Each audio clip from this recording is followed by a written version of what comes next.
ಕರುಣರಸದ ಕೋಡಿ ಹರಿವ ವರಪುಣ್ಯಮಯ ಶರೀರದ ಗುರುವಿರಲೆನ್ನ ಮಾನಸದೋಳು.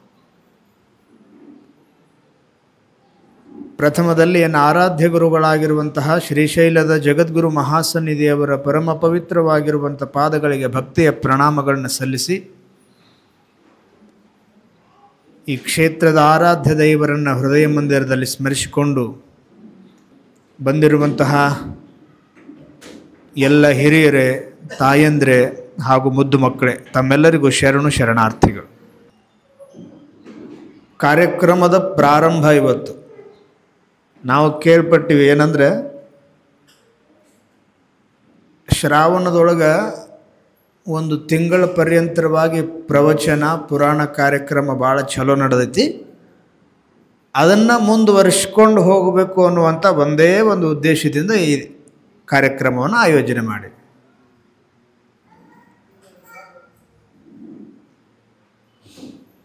ಶ್ರಾವಣ ಮಾಸದಲ್ಲಿ ಮಾಡಿರುವಂತಹ ಪ್ರವಚನ ಎಷ್ಟು ಫಲ ಕೊಟ್ಟೈತಿ ಅನ್ನೋದನ್ನು ನಾವು ಹೆಂಗೆ ತಿಳ್ಕೊತೀವಿ ಅಂದ್ರೆ, ಈಗೇನು ನೀವು ಸೇರಿರಲ್ಲ, ಇದು ನೋಡಿ ತಿಳ್ಕೊಂಬಿಡ್ತೀವಿ. ಇದಕ್ಕೆಲ್ಲ ಧರ್ಮ ಮಾರ್ಗದಲ್ಲಿ ನಡೆಯುವಂತಹ ಉದ್ದೇಶ ಇದ್ದರೆ ಮಾತ್ರ ಇದೆಲ್ಲದಕ್ಕೂ ಸಾಧ್ಯ. ಅದಕ್ಕೆ ನಾವು ಮಾಮೂಲವಾಗಿ ವಿಚಾರ ಮಾಡಿದ್ರೆ ಒಂದು ಹಿರಿಯರ ಮಾತು ನೆನಪಿಗೆ ಬರ್ತದೆ. ಏನಂದ್ರೆ, ಅನಿತ್ಯಾನಿ ಶರೀರಾಣಿ ವಿಭವೋ ನೈವ ಶಾಶ್ವತಃ. ಅನಿತ್ಯಾನಿ ಶರೀರಾಣಿ ವಿಭವೋ ನೈವ ಶಾಶ್ವತಃ. ನಿತ್ಯಂ ಸನ್ನಿಹಿತೋ ಮೃತ್ಯು ಕರ್ತವ್ಯೋ ಧರ್ಮ ಸಂಗ್ರಹ ಅಂತೇಳಿ ಭಾಳ ಅದ್ಭುತವಾಗಿರುವಂಥ ಮಾತು. ಇದು ಎಲ್ಲರಿಗೂ ಅನ್ವಯಿಸ್ತೈತಿ. ಇದು ದೊಡ್ಡವರು, ಸಣ್ಣವರು, ಹೆಣ್ಮಕ್ಕಳು, ಗಂಡ್ಮಕ್ಕಳು, ನಮ್ಮ ಧರ್ಮದವರು, ಬೇರೆ ಧರ್ಮದವರು, ಯಾವ ಜಗತ್ತಿನಲ್ಲಿ ಹುಟ್ಟಿರುವಂಥ ಪ್ರತಿಯೊಬ್ಬರಿಗೂ ಇದು ಅನ್ವಯ ಆಗುವಂಥ ಶ್ಲೋಕ. ಏನು ಹೇಳ್ತಾರಂದ್ರೆ, ಈಗೇನು ಇಲ್ಲಿ ಸೇರಿರಲ್ಲ, ಇಲ್ಲಿ ಸೇರಿರುವಂಥವ್ರು ನೀವು, ಇಲ್ಲಿ ಮ್ಯಾಲೆ ಕುಂತಿರುವಂಥವ್ರು ನಾವು, ನಾಳೆ ಬೆಳಗ್ಗೆ ಎದ್ದು ಇರ್ತೀವಿ ಅನ್ನೋ ಗ್ಯಾರಂಟಿ ಇಲ್ಲ. ಹೌದ್ರ? ಈ ಒಂದು ಪಟ್ಟಣದೊಳಗೆ ನಾಳೆ ಬೆಳಗ್ಗೆ ಎದ್ದು ನಾವು ಜೀವಂತ ಇರ್ತೀವೋ ಇಲ್ಲೋ ಅಂತ ಯಾವ ಗ್ಯಾರಂಟಿ ನಮ್ಮ ಹತ್ರಕ್ಕಿಲ್ಲ. ಯಾರೂ ನಾ ಜೀವ ಇರ್ತೀನಪ್ಪ, ನಾಳೆ ಬೆಳಗ್ಗೆ ಇರ್ತೀನಂತ ಹೇಳಿ ಗ್ಯಾರಂಟಿ ಕೊಡೋಕ್ಕೆ ಸಾಧ್ಯನೇ ಇಲ್ಲ. ಅದಕ್ಕೆ ಅವ್ರು ಹೇಳ್ತಾರೆ, ಇದನ್ನು ಅರ್ಥಕೊಂಡ್ಬಿಟ್ಟಾರ ಅವರು. ಏನಂದ್ರೆ, ಅನಿತ್ಯಾನಿ ಶರೀರಾನಿ. ಈ ಶರೀರ ಅನ್ನೋದು ನಿತ್ಯ ಅಲ್ಲ, ಇದು ಶಾಶ್ವತ ಅಲ್ಲ. ಅನಿತ್ಯವಾಗಿರುವಂಥ ಶರೀರ ಶಾಶ್ವತವಂತ ಹೇಳಿ ತಿಳ್ಕೊಳಕ್ಕೆ ಹೋಗಬೇಡ್ರಿ ಅಂಥೇಳಿ ಖಡಾಖಂಡಿತಾಗಿ ಹೇಳಿಬಿಡ್ತಾರೆ. ಇದು ಶಾಶ್ವತ ಅಲ್ಲದನ್ನು ನಾವು ಎಲ್ಲರೂ ಶಾಶ್ವತ ಅಂತ ತಿಳ್ಕೊಂಡು ಇದನ್ನು ಪ್ರೀತಿಸಕ್ಕೆ ಹತ್ಬಿಟ್ಟಿವಿ, ಇದನ್ನು ಪ್ರೇಮಿಸಕ್ಕೆ ಹತ್ಬಿಟ್ಟಿವಿ. ಒಬ್ಬ ಮನುಷ್ಯ ಜೀವನದೊಳಗೆ ಅತ್ಯಂತ ಹೆಚ್ಚು ಪ್ರೀತಿಸುವುದು ಯಾರನ್ನ ಅಂತ ಕೇಳಿದಾಗ, ಒಂದು ಸಣ್ಣ ಮಗುವಿನನ್ನು ಕೇಳಿದಾಗ ನೀ ಯಾರನ್ನು ಪ್ರೀತಿಸ್ತೀಪ ಹೆಚ್ಚತ್ತು ಕೇಳಿದಾಗ, ನಮ್ಮ ತಾಯಿನ ಪ್ರೀತಿಸ್ತೀನಿ ಅಂತ ಹೇಳಿ ಕರೀತಾರೆ. ಇನ್ನೊಬ್ಬನ ಕೇಳಿದರೆ ನಮ್ಮ ತಂದೆನ ಹೆಚ್ಚು ಪ್ರೀತಿಸ್ತೀನಿ ಅಂತ ಹೇಳ್ತಾರೆ. ಈಗಾಗಲೇ ಈ ಜಸ್ಟ್ ಸಮೀಪದೊಳಗೆ ಮದುವೆ ಆಗಿರುವಂತಹ ಗಂಡ ಮತ್ತು ಹೆಣ್ಮಗಳನ್ನ ಕೇಳಿದರೆ ನನ್ನ ಗಂಡನ ಪ್ರೀತಿಸ್ತೀನಿ ರೀ ಅಂತ ಹೇಳ್ತಾಳ, ನನ್ನ ಹೆಂಡತಿನ ಹೆಚ್ಚು ಪ್ರೀತಿಸ್ತೀನಿ ಅಂತ ಅವ ಹೇಳ್ತಾನೆ.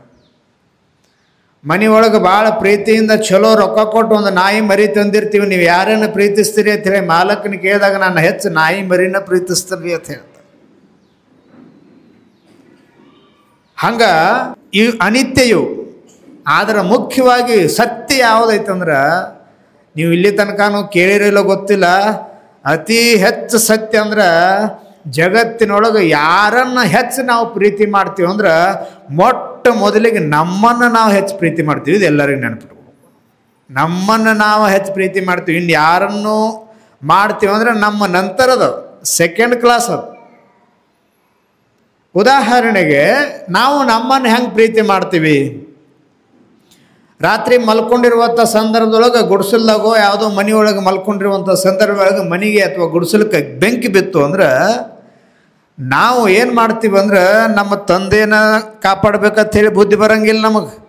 ಮನ್ಯಾಗ ಹೆಣ್ಮಕ್ಳು ಹೊರಗೆ ಕರ್ಕೊಂಡು ಹೋಗ್ಬೇಕಂತ ಬುದ್ಧಿ ಬರೋಂಗಿಲ್ಲ. ಖಬರ್ ಹಾರಿ ನಾವು ಯಾವಾಗ ಹೊರಗೆ ಹೋದಿವೋ ಇಲ್ಲೋದು ಖಬರ್ ಹಾರಿ ಹಾಸಿಗೆ ಖಬರಿಂದ ಓಡ್ತಿರ್ತೀವಿ. ಅದಕ್ಕೆ ನಮ್ಮನ್ನು ನಾವು ಹೆಚ್ಚು ಪ್ರೀತಿಸೋದೇ ಈ ಸಮಾಜದೊಳಗೆ ಹೆಚ್ಚಿರುವಂಥದ್ದು. ಅದಕ್ಕೆ ಅವ್ರು ಹೇಳ್ತಾರ, ತಿಳಿದವ್ರು ಏನು ಹೇಳ್ತಾರಂದ್ರೆ, ಶರೀರವನ್ನು ಪ್ರೀತಿ ಮಾಡೋದು ಅಷ್ಟು ಯೋಗ್ಯ ಅಲ್ಲ. ಅನಿತ್ಯಾನಿ ಶರೀರಾಣಿ, ಇದು ಶಾಶ್ವತ ಅಲ್ಲವೇ ಅಲ್ಲ. ವಿಭವೋ ನೈವ ಶಾಶ್ವತಃ. ಇಷ್ಟು ಹೇಳ್ತಾನಂದ್ರೆ ಇನ್ನು ಮುಂದೆ ನಾವು ಏನು ಮಾಡಬೇಕು? ನಾವು ಯಾವಾಗ ಹೋಗ್ತೀವೋ ಗೊತ್ತಿಲ್ಲ. ಇಲ್ಲಿ ಕುಂತೀವಿ, ಇಲ್ಲಿದ ಮನೆಗೆ ಹೋಗ್ತೀವಿಲ್ಲ ಗೊತ್ತಿಲ್ಲ. ನಾವು ಜೀವನದೊಳಗೆ ನಾವು ಏನು ಅದೀವಲ್ಲ, ಹುಟ್ಟಿದಾಗಿನಿಂದ ಸಾಯುವವರೆಗೆ ನಾವು ಮಾಡುವಂಥದ್ದು ಏನು ಕರ್ತವ್ಯ ಅಂದ್ರೆ ಬರೇ 3 ಹೊತ್ತು ಊಟ ಮಾಡೋದಲ್ಲ, ನಾವು ಡ್ಯೂಟಿ ಮಾಡೋದಲ್ಲ, ಹೆಂಡರು ಮಕ್ಕಳು ಸಂಸಾರದ ಜೊತೆಗೆ ಜೀವನ ನಡೆಸೋದು ಅಷ್ಟೇ ನಮ್ಮ ಕರ್ತವ್ಯ ಅಲ್ಲ. ನಮ್ಮ ಎಲ್ಲದಕ್ಕೂ ಮಿಂಚಿರುವಂಥದ್ದು ಒಂದು ಕರ್ತವ್ಯ ಐತಿ. ಆ ಯಾವ ಕರ್ತವ್ಯ ಅಂದ್ರೆ ಧರ್ಮ ಸಂಗ್ರಹ. ಧರ್ಮ ಸಂಗ್ರಹ ಅಂತ ಹೇಳ್ತಾರೆ. ಧರ್ಮವನ್ನು ಸಂಗ್ರಹ ಮಾಡಬೇಕು. ಧರ್ಮವನ್ನು ಸಂಗ್ರಹ ಮಾಡೋದಂದ್ರೆ ಹೆಂಗೆ?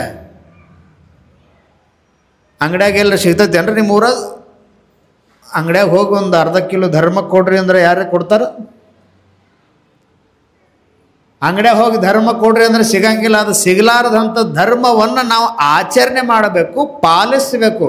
ನಾವೆಲ್ಲರೂ ಇಲ್ಲಿ ವೀರಶೈವ ಲಿಂಗಾಯತರದೀವಿ, ಎಲ್ಲರೂ ಹಿಂದೂಗಳದೀವಿ. ಮುಖ್ಯವಾಗಿ ನಾವು ನಮ್ಮ ಧರ್ಮವನ್ನು ಪಾಲಿಸೋದು. ಈ ಕಮಿಟಿಯವರು ನಮ್ಮ ಹತ್ರ ಬಂದಾಗ ಒಂದು ಮಾತನ್ನು ಹೇಳಿದರು, ಭಾವೈಕ್ಯತೆಯಿಂದ ನಡೆದುಕೊಳ್ಳುವಂಥ ಸಮಾಜದೊಳಗೆ ನಾವು ಅದೀವ್ರಿ. ನಮ್ಮ ಊರಾಗ ಹಂಗೆ ಭಾಳ ವಿಶೇಷವಾಗಿರುವಂಥ ಒಂದು ಭಾವೈಕ್ಯತೆ ಐತಿ ಅಂಥೇಳಿ. ಹಿಂದೂ ಮುಸಲ್ಮಾನ್ ಆಗಿರ್ಬೋದು, ಇನ್ನು ಬೇರೆ ಯಾವುದೇ ಧರ್ಮದವರಾಗಿರ್ಬೋದು, ನಾವೆಲ್ಲರೂ ಒಂದಾಗಿ ಒಗ್ಗಟ್ಟಾಗಿ ಯಾವುದೇ ಕಾರ್ಯಕ್ರಮ ಮಾಡ್ತೀವಿ ಅಂಥೇಳಿ ಭಾಳ ಹೆಮ್ಮೆಯಿಂದ ಹೇಳ್ಕೊಂಡ್ರು. ಇನ್ನೊಂದು ಧರ್ಮವನ್ನು ಗೌರವಿಸೋದು, ಇನ್ನೊಂದು ಧರ್ಮವನ್ನು ಗೌರವಿಸೋದಷ್ಟೇ ಅಲ್ಲ, ನಮ್ಮ ಧರ್ಮವನ್ನು ನಾವು ತಿಳ್ಕೊಳ್ಳೋದು. ಅರ್ಥ ಆಕೈತ್ರಿ?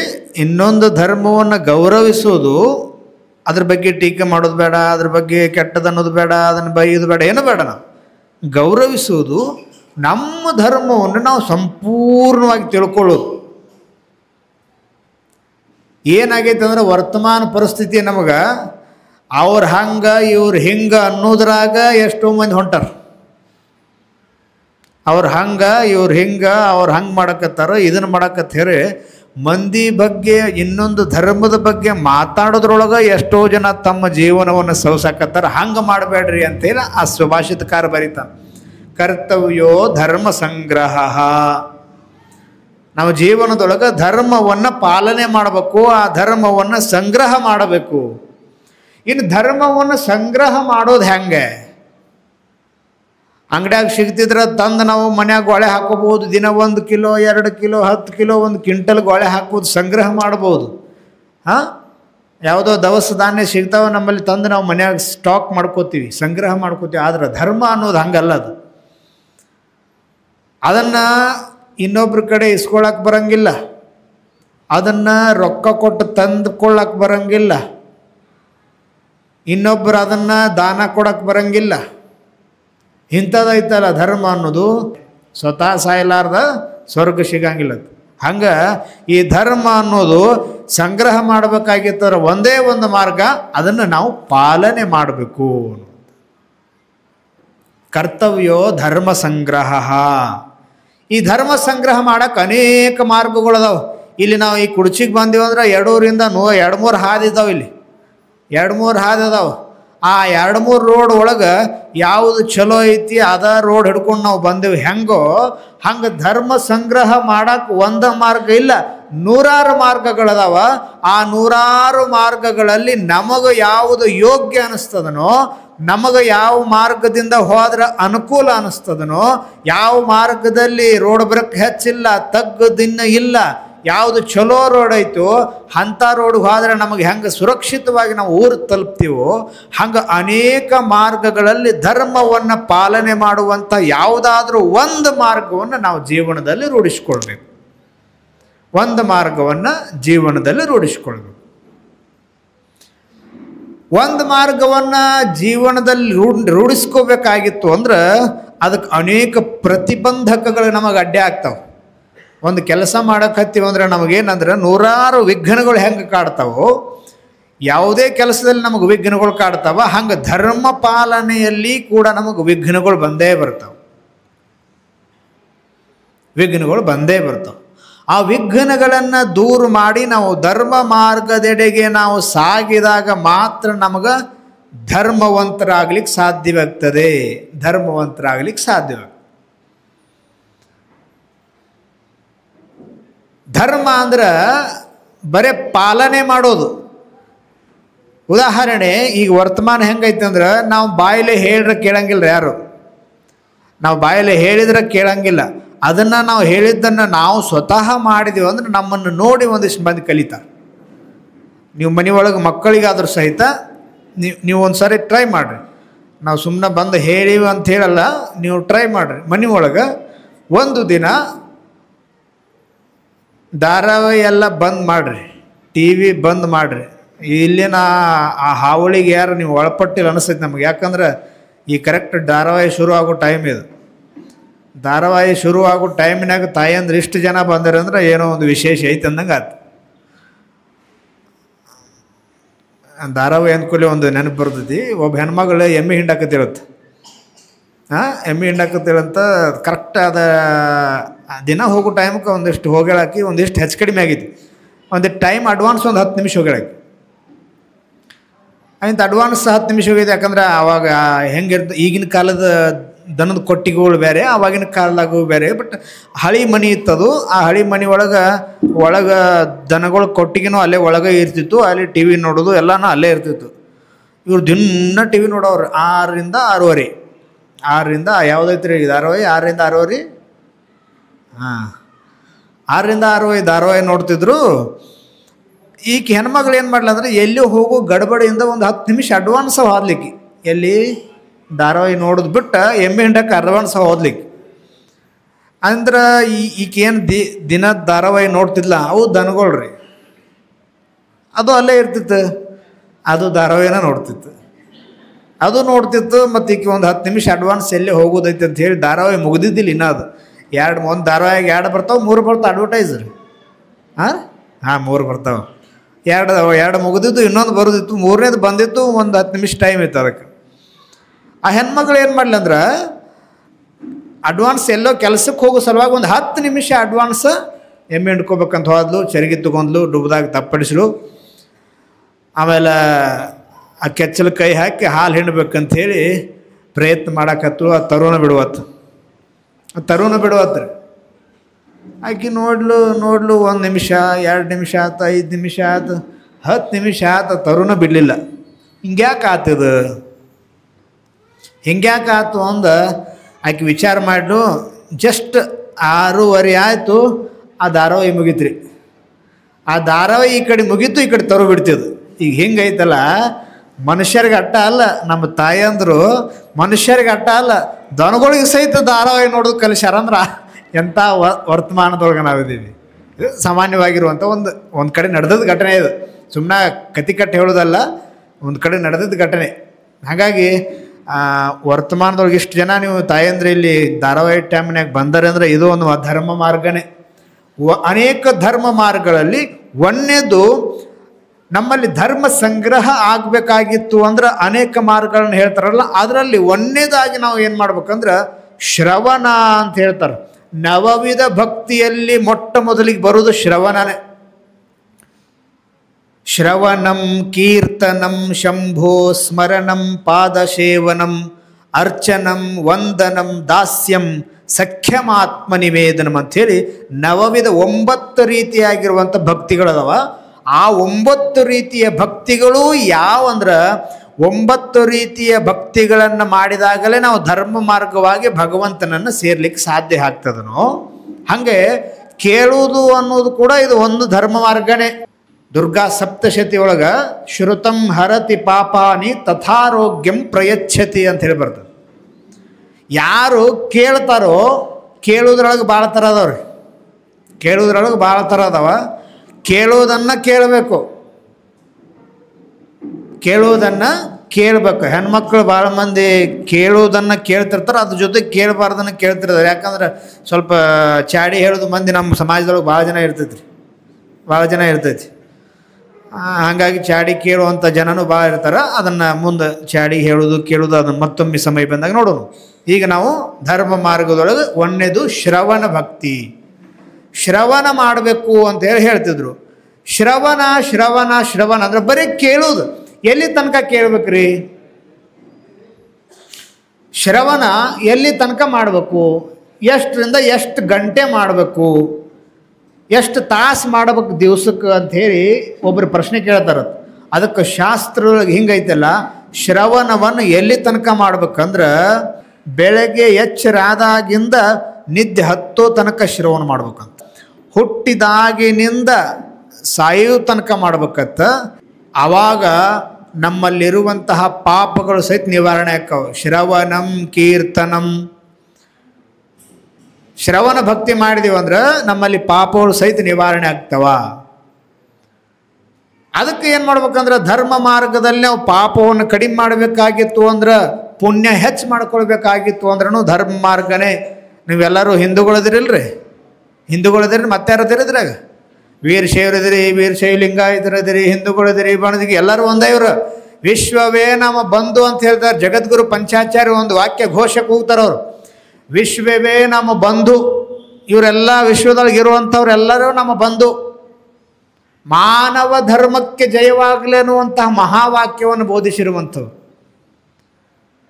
ನಾವು ನಮ್ಮ ಧರ್ಮವನ್ನು ನಾವು ಅರ್ಥ ಮಾಡ್ಕೊಳ್ಬೇಕು. ನೀವು ಎಲ್ಲ ಹಿರಿಯರದಿರಿ, ತಾಯಂದರಿದಿರಿ, ನೀವೆಲ್ಲ ಒಂದು ಕೆಲಸ ಮಾಡ್ಬೇಕಂದ್ರೆ ಮೊದಲನೇ ಸತ್ಸಂಗದೊಳಗೆ ಒಂದು ಏನು ಕಲಿಬೇಕಂದ್ರೆ, ನೀವು ಏನು ಮಾಡ್ತಿರೋ ಗೊತ್ತಿಲ್ಲ, ಮುಂದಿನ ಸತ್ಸಂಗಕ್ಕೆ ಬರುವಾಗ ನಿಮ್ಮ ಮನೆ ಒಳಗೆ ಎಷ್ಟು ಸಣ್ಣ ಹುಡುಗರು ಅದಾವಲ್ಲ, ಅವು ಒಂದನೇತೆ ಹಿಡ್ಕೊಂಡು ಡಿಗ್ರಿ ಹೋಗೋತಕ್ಕ ಯಾವ ಹುಡುಗರು ಅದಾವಲ್ಲ ಅತ್ರನ್ನೆಲ್ಲ ಕಿವಿ ಹಿಡಿದು ಹೇಳ್ಕೊಂಬರ್ರಿ. ಇದು ಒಂದನೇದು ಹಿರಿಯರು ಮಾಡಬೇಕಾಗಿರುವಂಥ ಕರ್ತವ್ಯ. ನೀವು ಏನು ಕೇಳ್ತೀರೋ ಬಿಡ್ತಿರೋ ಏನು ಬೇಕಾಗಿಲ್ಲ, ನಮಗೆ ಕೇಳಬೇಡಪ್ಪ, ನೀ ಬಂದಲ್ಲಿ ಕೊಂಡು ಸಾಕು. ವರ್ತಮಾನದೊಳಗೆ ಮೊಬೈಲ್ ಹಾವಳಿಗೆ ಸಿಕ್ಕ ನಮ್ಮ ಯುವ ಸಮಾಜ ಹಾಳಾಗಕತ್ತೈತಿ. ಮನೆ ಒಳಗೆ ಮಕ್ಕಳಿಗೆ, ಈಗ ಹುಟ್ಟಿರುವಂಥ ಮಕ್ಕಳಿಗೆ, ವರ್ಷ 1.5 ವರ್ಷದ ಮಕ್ಕಳಿಗೆ ಮೊಬೈಲ್ನಿಂದ ಊಟ ಮಾಡಿಸೋಕೆ ತಾಕತ್ತಿಲ್ಲಾಗೈತೆ ನಮಗೆ. ಹೌದ್ರಾ? ಎದಿ ಮುಟ್ಕೊಂಡು ಹೇಳ್ರಿ, ಮೊಬೈಲ್ ಕೊಡ್ಲಾರ್ದ ನನ್ನ ಮಗಳಿಗೆ ಸಣ್ಣ ಹುಡುಗ ಊಟ ಮಾಡಿಸ್ತಾನೆ ರೀ, ಮೊಮ್ಮಗಿಗೆ ಊಟ ಮಾಡಿಸ್ತಾನೆ ಅಂತ ಹೇಳಿ, ಅದು ತಾಕತ್ತು ನಮಗೆ ಇಲ್ಲಾಗೈತಿ. ಯಾಕಂದ್ರೆ ನಮ್ಮ ಜೊತೆಗೆ ಅವ್ರನ್ನೂ ಕೂಡ ನಾವು ಹಾಳು ಮಾಡಕತ್ತೀವಿ. ಎಷ್ಟು ಸಾಧ್ಯ ಐತೆ ಅಷ್ಟು ಮೊಬೈಲ್ನಿಂದ ಮಕ್ಕಳನ್ನ ದೂರ ಇಡ್ರಿ. ಇಂತಹ ಸತ್ಸಂಗ ನಡೆದಲ್ಲಿ, ಎಲ್ಲಾದರೂ ಪೂಜಾ ವಿಧಿವಿಧಾನ ನಡೆದಲ್ಲಿ, ಒಬ್ಬರು ಮಹಾತ್ಮರ 4 ಮಾತುಗಳು ಕೇಳಬೇಕಂತ ಹೇಳಿ ಅವ್ರನ್ನ ಕರ್ಕೊಂಡು ಬಂದು 1 ತಾಸು 1 ಲಕ್ಷ ರೂಪಾಯಿ ಕೊಟ್ಟ ಮೊಬೈಲ್ ತರ್ತಿರಂತ್ರಿ. 1 ಲಕ್ಷ ರೂಪಾಯಿ ಕೊಟ್ಟು ಮೊಬೈಲ್ ತರ್ತಿದೆ. ಈಗ ಭಾಳ ಚಲೋ ಮೊಬೈಲ್ ಬಂದವು.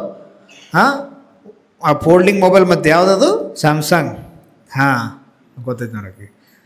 ಆ ಮೊಬೈಲ್ 1 ರಿಂದ 1.5 ಲಕ್ಷ ರೂಪಾಯಿ ಬೆಲೆ ಬಾಳ್ತೈತಿ. ಆದ್ರೆ ನೀವು 1.5 ಲಕ್ಷ ರೂಪಾಯಿ ಕೊಟ್ಟು ಮೊಬೈಲ್ ತಂದ್ರು ದಿನಕ್ಕೆ 10 ನಿಮಿಷ ಅದನ್ನ ಚಾರ್ಜ್ ಹಾಕಬೇಕು ನೀವು. ಹೌದ್ರಾ? ಚಾರ್ಜಿಂಗ್ ಹಾಕ್ಲಾರ್ದ ಯಾವ್ರೆ ಮೊಬೈಲ್ ಇನ್ನೂ ತನಕ ಜೀವಂತ ಅದಾವು. ಹೆಂಗೆ ನೀವು ಲಕ್ಷಾಂತರ ರೂಪಾಯಿ ಕೊಟ್ಟು ಫೋನ್ ತಂದ್ರು ಸಹಿತ ಅದಕ್ಕೆ ಹೆಂಗೆ 10 ನಿಮಿಷ ದಿವಸಕ್ಕೆ ಚಾರ್ಜ್ ಹಾಕಬೇಕು, ಹಂಗೆ ಭಗವಂತ ಕೊಟ್ಟಿರುವಂಥ 100 ವರ್ಷ ನಮ್ಮ ಜೀವನದೊಳಗೆ ದಿನನಿತ್ಯ ಅಥವಾ ತಿಂಗಳದಾಗ 1 ಸಾರಿ ಅಥವಾ ವಾರದಾಗ 1 ಸಾರಿ ನಾವು ಸತ್ಸಂಗ, ಪುರಾಣ, ಶ್ರವಣ, ಪುಣ್ಯ ಕೀರ್ತನೆಗಳನ್ನ ಕೇಳಿದೀವಿ ಅಂದ್ರನ ಆ ಮೊಬೈಲ್ ಹೆಂಗೆ 10 ನಿಮಿಷನಾಗ ಚಾರ್ಜ್ ಆಗಿ ಕೆಲಸ ಮಾಡ್ತೈತೋ, ಹಂಗೆ ಇಂತಹ ಸತ್ಸಂಗಗಳಲ್ಲಿ ಪಾಲ್ಗೊಂಡಿವಂದ್ರೆ ನಮಗೆ ಚಾರ್ಜ್ ಆಗಿ ನಮ್ಮ ಜೀವನ ಉತ್ತಮವಾಗಿ ನಡೀತಿದೆ ಅಂತ ಹೇಳ್ಕೊಂಬರ್ತದೆ. ನಮ್ಮ ಜೀವನಕ್ಕೆ ಚಾರ್ಜ್ ಮಾಡೋದ್ರೆ ಇದು ಚಾರ್ಜಿಂಗ್. ಮಂಡೆ ಮಾಸಿದೊಡೆ ಮಹಾಮಜ್ಜನಗೈವರು, ಬಟ್ಟೆ ಮಾಸಿದೊಡೆ ಮಡಿವಾಳಂಗಿಕ್ಕುವರು. ತಲೆ ಹೊಲಸಾಯ್ತು ಅಂದ್ರೆ ಶಾಂಪು ಹಾಕ್ತಿರು. 108 ಥರ ಶಾಂಪುಗಳದಾವ, ಒಂದಲ್ಲ ಎರಡಲ್ಲ, 108 ಥರ ಶಾಂಪುಗಳದಾವ. ಯಾವ ಶಾಂಪು ಹಾಕಿದ್ರೆ ಕೂದಲು ಉದುರಂಗಿಲ್ಲ ಅಂತ ಹೇಳಿ ಅಡ್ವರ್ಟೈಸ್ ನೋಡ್ತೀವಿ, 4 ಮಂದಿನ ಕೇಳ್ತೀವಿ, ಕೇಳ್ತಂತಂದು ಶಾಂಪು ಹಾಕೋತೀವಿ ನಾವು. ಆದರೂ ಅವೇನು ಉದುರೋದು ಬಿಟ್ಟಿಲ್ಲ. ಆದರೂ ಅವೇನು ಉದುರೋದು ಬಿಟ್ಟಿಲ್ಲ. ಹಂಗೆ ಮಹಾಮಜ್ಜನ ನಾವು ಮಾಡ್ತೀವಿ. ತಲೆ ಹೊಲಸಾಗೈತಿ ಅಂದ್ರೆ ಶಾಂಪು ಹಾಕಿ ನಾವು ಜಳಕ ಮಾಡ್ತೀವಿ. ಬಟ್ಟೆ ಹೊಲಸಾಗ್ಯಾವ ಅಂದ್ರೆ ಚಲೋ ಸಾಬೂನು ತಂದು ವಾಷಿಂಗ್ ಮಷಿನ್ಗೆ ಹಾಕಿ ತೊಳೆದು ಆ ಬಟ್ಟೆ ಸ್ವಚ್ಛ ಮಾಡ್ಕೋತೀವಿ. ನಮ್ಮ ಮನಸ್ಸು ಹೊಲಸಾಗಿತ್ತು ಅಂದ್ರೆ ನಾವು ಹೆಂಗೆ ಸ್ವಚ್ಛ ಮಾಡ್ಕೋಬೇಕು? ನಮ್ಮ ಮನಸ್ಸು ಸ್ವಚ್ಛ ಇಲ್ಲ ಅಂದ್ರೆ ಅದನ್ನು ಹೆಂಗೆ ಸ್ವಚ್ಛ ಮಾಡ್ಕೋಬೇಕು ಅನ್ನೋದಕ್ಕೆ ಶರಣರು ಹೇಳ್ತಾರ, ಶರಣರ ಅನುಭವ ಗೋಷ್ಠಿಯಲ್ಲಿ ಪಾಲ್ಗೊಳ್ಳುವುದು. ಪುರಾಣ ಪುಣ್ಯ ಕೀರ್ತನೆಗಳಲ್ಲಿ ನಾವು ಯಾವಾಗ ನಾವು ಒಂದಿಷ್ಟು ಸಮಯವನ್ನು ಸದ್ವಿನಿಯೋಗ ಮಾಡ್ತೀವೋ ಅದಕ್ಕೆ ಮಾತ್ರ ನಮ್ಮ ಮನಸ್ಸನ್ನು ತೊಳೆಯುವಂಥ ತಾಕತ್ತು ಐತೆ ಅಂತ ಹೇಳ್ತಾರೆ ಅವರು. ಒಳಗೆ ಯಾರೇ ಸಾಬಾನು ಹಚ್ಚಿ ತೊಳ್ಕೊಳಕ್ಕೆ ಸಾಧ್ಯ ಐತೇನ್ರಿ? ಒಬ್ಬ ಹಿಂಗೆ ಹೇಳಿರುತ್ತೆ ಅಲ್ಲ, ವಿಚಾರ ಮಾಡಿದವ ಅವ. ಯಾಕಂದ್ರೆ ವಿಚಾರ ಹಿಂಗಿರ್ತಾವಲ್ಲ, ವಿಚಾರ ಮಾಡೋದು ಬೇರೆ, ಅದನ್ನು ತಿಳ್ಕೊಂಡು ವಿಚಾರ ಮಾಡೋದು ಬೇರೆ. ಅವ ಬರೀ ಹಂಗೆ ವಿಚಾರ ಮಾಡಿದೆ. ನಂದು ಡಾಕ್ಟ್ರ್ ಹೇಳ್ಯಾರ ನಮಗೆ, ಹೊಟ್ಟೆ ಗ್ಯಾಸ್ ಹಿಡಿದೈತಿ, ಹೊಟ್ಟೆ ಕೆಟ್ಟೈತಿ, ನನಗೆ ಹೊಟ್ಟೆ ಸ್ವಚ್ಛ ಆಗೋತಕ್ಕ ನಿಂಗೆ ಆರಾಮಾಗಲ್ಲ ಅಂದತ್ತು. ಅವ ವಿಚಾರ ಮಾಡಿದ, ನಾವು ತಲೆ ಹೊಲಸಾಗಿದೆ ಅಂತೇಳಿ ಶಾಂಪು ಹಾಕ್ಕೊಂಡಿವಿ, ಆಮೇಲೆ ಮೈ ಹೊಲಸಾಗೈತೆ ಚಲೋ ಲಕ್ಸ್ ಸಾಬೂನು ತಂದು ಸ್ವಚ್ಛಾಗಿ ಜಳಕ ಮಾಡಿ, ಬಟ್ಟೆ ಹೊಲಸಾದಾಗ ಸರ್ಪೆಕ್ಸಲ್ ಸಾಬೂನು ಹಚ್ಚಿ ನಾವು ಬಟ್ಟೆ ತೊಳೆದ್ನಿ, ಆದ್ರೆ ಹೊಟ್ಟೆ ಹೊಲಸಾಗೈತೆ ಅಂತ ಹೆಂಗೆ ಮಾಡಿದೆವು? ಏನು ಮಾಡಿದ್ ಗೊತ್ತನ್ರಿ ಅವಾಗ ಈ ಗಮ್ಮತ್ತು ಗೊತ್ತಿದ್ದಿಲ್ಲ. ಏನು ಒಳಗಿನ ಅಂತರಂಗ ಹೊಲಸಾದ್ರೆ ನಾವು ಏನು ಮಾಡ್ಬೇಕ್ರಿ? ಇಂಥ ಸತ್ಸಂಗದೊಳಗೆ ಪಾಲ್ಗೊಳ್ಬೇಕಂತ ಹೇಳಿ ನಮಗೆ ಗೊತ್ತೈತಲ್ಲ, ಅದ ವಿಷಯ ಅವ್ಗೆ ಗೊತ್ತಿದ್ದಿದ್ದಿಲ್ಲ. ಅವ ಏನು ಮಾಡಿದ ಅಂದ್ರೆ ಮ್ಯಾಲ ನಾವು ಹಿಂಗೆ ಸ್ವಚ್ಛ ಮಾಡ್ಕೋತೀವಿ, ಒಳಗೂ ಹಂಗೆ ಸ್ವಚ್ಛ ಮಾಡ್ಕೊಳ್ದಿರ್ಬೇಕಂದ. ಒಳಗೂ ಹಂಗೆ ಸ್ವಚ್ಛ ಮಾಡೋಕೆ ಚಲೋ ಒಂದು ಸರ್ಪೆಕ್ಸಲ್ ಸಾಬೂನು, ಅದ್ರ ಸಾಬೂನು ಪುಡಿ ತಂದು ಒಂದು ಗ್ಲಾಸ್ನಾಗ ಹಾಕಿ ನೀರು ಹಾಕಿ ಅಳಿಗಟ್ಟಿಸಿ ಗಟ್ಟ ಕೊಡೋದು. ಸ್ವಚ್ಛ ಆಗಕ್ಕೆ ಸಾಧ್ಯ ಐತ್ರಿ? ಸ್ವಚ್ಛ ಆಗಕ್ಕೆ ಸಾಧ್ಯ ಐತಿ ಒಳಗೆ? ಹಂಗೆ ಭಗವಂತನ ನಾಮಸ್ಮರಣೆಯಲ್ಲಿ, ಕೀರ್ತನಗಳಲ್ಲಿ, ಪುರಾಣಗಳಲ್ಲಿ ಒಂದು ಕ್ಷಣ ನಾವು ಸಮಯವನ್ನು ಅದಕ್ಕೆ ಕೇಟಾಯಿಸಿ ಇಟ್ಟಿವಿ ಅಂದ್ರೆ ನಮ್ಮ ಅಂತರಂಗ ಶುದ್ಧಿ ಆಗ್ತೈತಿ ಅಂತ ಹೇಳಿ ಹೇಳ್ಕೊಂಬರ್ತಾರ ಅವ್ರು. ನಾಹಂ ವಸಾಮಿ ವೈಕುಂಠೆ ನಾ ಯೋಗಿ ನಾಂ ಹೃದಯೇರವವು ಹೇಳ್ತಾರೆ. ಭಗವಂತ ಹೇಳ್ತಾನೆ, ಸಾಕ್ಷಾತ್ ಭಗವಂತ ಸ್ವತಃ ಹೇಳ್ತಾನೆ. ಅದನ್ನು ಏನು ಹೇಳ್ತಾನಂದ್ರೆ, ನಾನು ಅಲ್ಲಿ ಇಲ್ಲಿ ವೈಕುಂಠದೊಳಗೆ, ಕೈಲಾಸದೊಳಗೆ, ಶ್ರೀಶೈಲ, ತಿರುಪತಿ, ಕಾಶಿ ಒಳಗೆ ಇಲ್ಲಪ್ಪ. ನಾನು ಯಾರೋ ಒಬ್ಬರ ಮಹಾತ್ಮರ ಹೃದಯದೊಳಗೆ ಅದನ್ನು ತಿಳ್ಕೊಬೇಡ. ನಾ ಯಾವ ಮಹಾತ್ಮರ ಹೃದಯದೊಳಗೂ ಇಲ್ಲ. ನಾ ಎಲ್ಲಿ ವೈಕುಂಠದಾಗಿಲ್ಲ, ಕೈಲಾಸದೊಳಗಿಲ್ಲ, ಕಾಶಿಯಾಗ ಅಲ್ಲಿದನಂತ ಎಲ್ಲಿ ತಿಳ್ಕೊಬೇಡ. ನಾ ಎಲ್ಲಿ ವಾಸ ಮಾಡ್ತೀನ ಅಂದ್ರೆ ನಾ ಯೋಗಿ ನಾಂ ಹೃದಯೇರವವು ಮದ್ಭಕ್ತ ಯತ್ರ ಗಾಯಂತಿ ತತ್ರ ತಿಷ್ಠಾಮಿ ನಾರದ ಅಂತ ತಿಳ್ಕೊಂಡು. ನಾ ಅಲ್ಲೇ ಇಲ್ಲೇ ಇಲ್ಲ. ನನ್ನ ಭಕ್ತರು ನನ್ನನ್ನು ಯಾವ ಸಮಯದೊಳಗೆ ಎಲ್ಲಿ ಕುಂತು ಭಜಿಸ್ತಾರೋ, ನನ್ನ ನಾಮಸ್ಮರಣೆಯನ್ನು ಮಾಡ್ತಾರೋ ಅಲ್ಲೇ ನಾ ಇರ್ತೀನೋ ಅಂತ ಹೇಳಿ ಘಂಟಾಘೋಷವಾಗಿ ಸಾಕ್ಷಾತ್ ಭಗವಂತ ಹೇಳ್ತಾನಂತ್ರಿ. ಇದಕ್ಕೆ ಉದಾಹರಣೆ ಅಂದ್ರೆ ರಾಮಾಯಣ ಪ್ರವಚನ ಮಾಡೋಕೆ ಭಾಳ ವಿಶೇಷವಾಗಿರುವಂಥ ವ್ಯಕ್ತಿಗಳು ಅವ್ರ ಬಾಯಿಂದನ ರಾಮಾಯಣ ತುಳಸಿ ರಾಮಾಯಣ ಅಂತ ಹೇಳ್ತಾರೆ. ಅದಕ್ಕೆ ತುಳಸಿದಾಸರಿಂದ ಬರುವಂತಹ ರಾಮಾಯಣ ಕೇಳುವುದಂದ್ರೆ ಜಗತ್ತಿನೊಳಗೆ ಅದೊಂದು ದೊಡ್ಡ ಫೇಮಸ್ ಅವ್ರು. ಅವಾಗ ಅದಕ್ಕೆ ತುಳಸಿದಾಸರು ರಾಮಾಯಣ ಹೇಳಕತ್ತಾರ ಅಂದ್ರೆ ಎಲ್ಲೆಲ್ಲಿಂದ ಜನ ಹೆಂಗೆ ಬರ್ತಿದ್ರು, ಬಂದು ಕೇಳ್ಕೋತ ಕೊಂಡಿರ್ತಿದ್ರು. ಆ ಸಮಯದೊಳಗೆ ತಾವು ಇಲ್ಲಿ ಕುಂತು ಪ್ರವಚನ ಮಾಡಕತ್ತಿದ್ರು ಅಂದ್ರೆ, ತಾವು ಇಲ್ಲಿ ಕುಂತು ಕೀರ್ತನೆಯನ್ನು ಮಾಡಕತ್ತಿದ್ರು ಅಂದ್ರೆ, ಅವರು ರಾಮಾಯಣವನ್ನು ಹಿಂಗೆ ಹೇಳ್ತಿದ್ರಲ್ಲ, ಸಾಕ್ಷಾತ್ ನಾವೇ ಕಣ್ಣಿನಿಂದ ಸ್ವತಃ ರಾಮಾಯಣ ನೋಡಕತ್ತೀವೇನೋ ಅನ್ನುವಷ್ಟರ ಮಟ್ಟಿಗೆ ಅವ್ರು ರಾಮಾಯಣವನ್ನು ಹೇಳ್ತಿದ್ರು. ಆ ಸಂದರ್ಭದೊಳಗೆ ಸ್ವತಃ ಅವರ ರಾಮಾಯಣವನ್ನು, ಅವ್ರು ಹೇಳುವಂಥ ರಾಮಾಯಣವನ್ನು ಕೇಳಕ್ಕೆ ಸಾಕ್ಷಾತ್ ಹನುಮಂತ ಬಂದುಕೊಂಡಿರ್ತಿದ್ದಂತ್ರು. ಹನುಮಂತ ಅದಕ್ಕೆ ಅವರು ಪ್ರತಿಯೊಂದು ಕಡೆ ಪ್ರವಚನಕ್ಕೆ ಹೋದಾಗ ಆ ರಾಮ ಕಥೆಯನ್ನು ಹೇಳುವಾಗ, ಈ ರಾಮನ ಕೀರ್ತನೆಯನ್ನು ಮಾಡುವಾಗ ಒಂದು ಆಸನವನ್ನು ಹನುಮಂತನಿಗಾಗಿ ಕೇಟಾಯಿಸಿಡ್ತಿದ್ರಂತ. ಆ ಹನುಮಂತ ಯಾರಿಗೆ ಕಾಣಂಗಿಲ್ಲ, ಆದ್ರೆ ಸಪ್ತ ಚಿರಂಜೀವಿಗಳಲ್ಲಿ ಒಬ್ಬ ಹನುಮಂತ. ಹನುಮಂತನಿಗೆ ಸಾವಿಲ್ಲ, ಚಿರಂಜೀವಿ ಅವ. ಆ ಹನುಮಂತ ಈಗಲೂ ಅದಾನ, ಎಲ್ಲಿ ಅದಾನೋ ಹೆಂಗದಾನೋ ಗೊತ್ತಿಲ್ಲ. ಸ್ವತಃ ಅವನೇ ಹೇಳ್ತಾನ, ಸಾಕ್ಷಾತ್ ರಾಮನಲ್ಲಿ ಒಂದು ಪ್ರಾರ್ಥನೆ ಮಾಡ್ಕೋತಾನ ಅವ. ರಾಮ ನೋಡಪ್ಪ ಹನುಮಂತ, ನೀನು ಭಾಳ ಇಷ್ಟೆಲ್ಲ ನನ್ನ ಸಲ ಇಷ್ಟೆಲ್ಲ ಕಷ್ಟಪಟ್ಟು ಈ ಸಮುದ್ರವನ್ನು ಹಾರಿ ಹೋಗಿ ನನ್ನ ಸೀತೆಯ ಬಗ್ಗೆ ವಿಷಯವನ್ನು ಕಂಡು ಹಿಡ್ಕೊಂಡ್ಬಂದು, ಸೀತಾ ಇಲ್ಲಿ ಎದಾಳ ಅನ್ನುವಂತಹ ಒಂದು ಸೂಚನೆಯನ್ನು ನಮಗೆ ಕೊಟ್ಟು ನಮ್ಮ ಸಲುವಾಗಿ ಹಗಲಿರುಳು ನಿನ್ನ ಸೈನ್ಯವನ್ನು ತಗೊಂಡು ನಮ್ಮ ಜೊತೆಗೆ ಸೀತಾ ಅನ್ವೇಷಣೆಯಲ್ಲಿ ನೀ ಪಾಲ್ಗೊಂಡೆಪ್ಪ, ನಮ್ಮ ವನವಾಸದೊಳಗು ನೀ ಸಾಥ್ ಕೊಟ್ಟು, ಅದಕ್ಕಾಗಿ ನಿನಗೆ ಏನಾದರೂ ಒಂದು ವರ ಕೊಡ್ಬೇಕನ್ಸೈತಿ, ನಾ ಏನು ಕೊಡಲಿ ಹೇಳು ಅಂತ ಸ್ವತಃ ರಾಮ ಕೇಳಿದಾಗ ಆ ಹನುಮಂತ ಒಂದು ಪ್ರಾರ್ಥನೆ ಮಾಡ್ಕೊಂಡಂತ, ನನಗೆ ಭಗವಂತ ನೀ ಕೊಡುವಂಥ ಯಾವ ಅಷ್ಟೈಶ್ವರ್ಯ ಬೇಡ, ಸುಖಭೋಗಗಳು ನನಗೆ ಬೇಡ, ಎಲ್ಲಿ ನಿನ್ನ ರಾಮ ಭಜನೆ ನಡೆದಿರ್ತದನೋ, ಎಲ್ಲಿ ನಿನ್ನ ರಾಮನ ಕೀರ್ತನೆ ನಡೆದಿರ್ತದನೋ, ಎಲ್ಲಿ ಪುರಾಣ ಪ್ರವಚನಗಳು ನಡೆದಿರ್ತಾವೋ ಅಲ್ಲಿ ನನಗೆ ಯಾವತ್ತೂ ಬಂದು ಕುಂತು ಕೇಳುವಂಥ ಬುದ್ಧಿ ಒಂದು ಕೊಡಪ್ಪ ಸಾಕು ಭಗವಂತ ಅಂತ ಕೇಳ್ತಾನೆ. ಬರೇ ನನಗೆ ನಿನ್ನ ಕತೆ ಕೇಳುವಂಥ ಬುದ್ಧಿ ಕೊಡು ಸಾಕು, ನನ್ನ ಜೀವನ ಪಾವನ ಆಗಿಬಿಡ್ತು.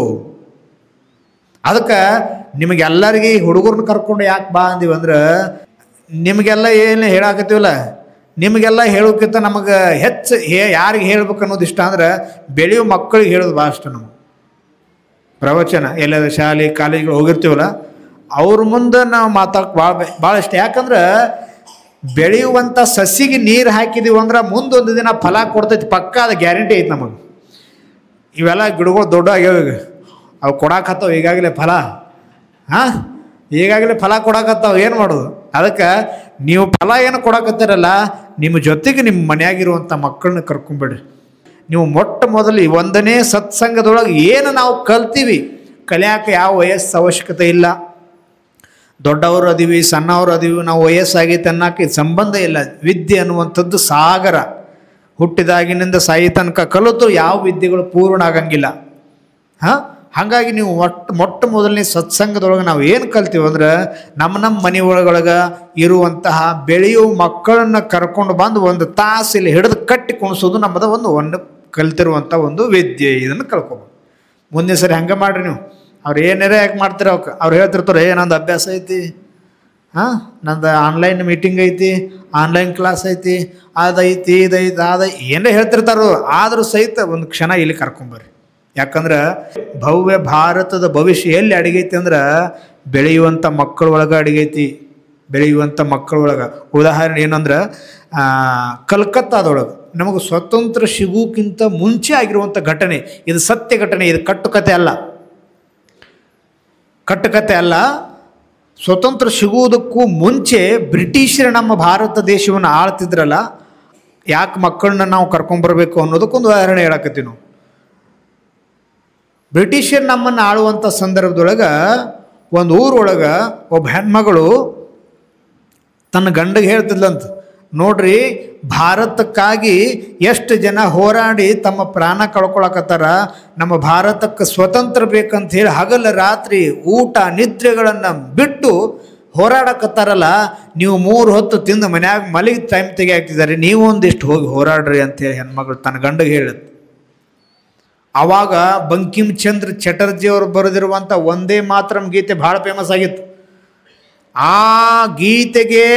ಆ ಗೀತೆಯ ಪ್ರಭಾವಕ್ಕೆ ಒಳಪಟ್ಟಿರುವಂತಹ ಆ ಗ್ರಾಮದ ಜನ, ಆ ಗ್ರಾಮದಲ್ಲಿ ಒಂದಿಷ್ಟು ಜನ ಕೂಡಿ ತಾವೇ ಒಂದು ಸಂಘವನ್ನು ಮಾಡಿಕೊಂಡು ನಾವು ಹೋರಾಟ ಮಾಡ್ತೀವಿ ಅಂತ ಹೇಳಿ ಹೋರಾಟಕ್ಕೆ ಸ್ವಾತಂತ್ರ್ಯ ಸಂಗ್ರಾಮದಲ್ಲೂ ಪಾಲ್ಗೊಂಡಿದ್ರಂತವ್ರು. ಹಿಂಗೆ ಯುದ್ಧ ನಡೆದಾಗ ಬ್ರಿಟಿಷರ ಗುಂಡಿನ ದಾಳಿಗೆ ಸಿಕ್ಕು ಈ ಏನು ಹೆಣ್ಮಗಳು ಕಳಿಸಿದ್ದಲ್ಲ, ನೀವು ಹೋರಾಟ ಮಾಡೋಗ್ರಿ ಅಂತ ಹೇಳಿ ಅವಾಗ ಕಳಿಸಿದ ಒಂದಿಷ್ಟು ದಿವಸಕ್ಕೆ ಅವಾಗ ಬ್ರಿಟಿಷರ ಗುಂಡು ಬಂದು ತಾಗಿ ಆ ಜೀವ ಬಿಡ್ತಾನವ. ಬಿಟ್ಟ ತಕ್ಷಣ ಜೊತೆಗಿರೋವಂಥವ್ರು ಬಂದು ಆ ತಾಯಿಗೆ ಹೇಳ್ತಾರೆ, ನೋಡವ ನಿಮ್ಮ ಯಜಮಾನ ನಿಮ್ಮ ಮಾಲಕ ಹೋರಾಟ ಮಾಡ್ತಾ ಮಾಡ್ತಾ ಭಾರತ ದೇಶಕ್ಕಾಗಿ ತನ್ನ ಪ್ರಾಣವನ್ನು ಕೊಟ್ಟ. ಆವಾಗ ಒಂದು ಕಡೆ ದುಃಖ ಆಯಿತು, ಇನ್ನೊಂದು ಕಡೆ ಸಂತೋಷ ಆಯ್ತು ಆಕೆಗೆ. ನಾನು ಹೇಳಿರುವಂಥ ಒಂದೇ ಒಂದು ಮಾತಿನಿಂದ ಭಾರತ ದೇಶಕ್ಕಾಗಿ ತನ್ನ ಪ್ರಾಣವನ್ನು ಕೊಟ್ಟಲ್ಲ ನನ್ನ ಗಂಡ. ಭಾಳ ಸಂತೋಷ ಆಯ್ತು ಆಕೆಗೆ. ಆದರೂ ಒಂದು ತೀರ್ಮಾನ ಮಾಡ್ತಾಳೆ, ನಾನು ನನ್ನ ಗಂಡನ್ನ ಕಳ್ಕೊಂಡ್ರೂ ಪರವಾಗಿಲ್ಲ, ನನಗೆ ಸಣ್ಣ ಮಕ್ಕಳದ 7ರಿಂದ 8 ವರ್ಷದ ಒಂದು ಮಗು ಇತ್ತಕಿ, ಹೆಣ್ಣು ಮಗಳು. 7ರಿಂದ 8 ವರ್ಷದ ಹೆಣ್ಣು ಮಗುವನ್ನು ನಾನು ಗಂಡನನ್ನು ಕಳ್ಕೊಂಡ್ರೂ ಪರವಾಗಿಲ್ಲ, ನನ್ನ ಮಗಳನ್ನು ನಾನು ದೇಶಕ್ಕಾಗಿ ಬೆಳೆಸ್ತೇನೆ, ನನ್ನ ಮಗಳನ್ನು ನಾನು ದೇಶ ಸಂರಕ್ಷಣೆ ಮಾಡೋಕ್ಕೆ ಬಳಸ್ತೀನಿ ಅಂತೇಳಿ ಹೆಮ್ಮೆಯಿಂದ ಮಗಳನ್ನು ಬೆಳೆಸೋಕೆ ಶುರು ಮಾಡಿದ್ರು.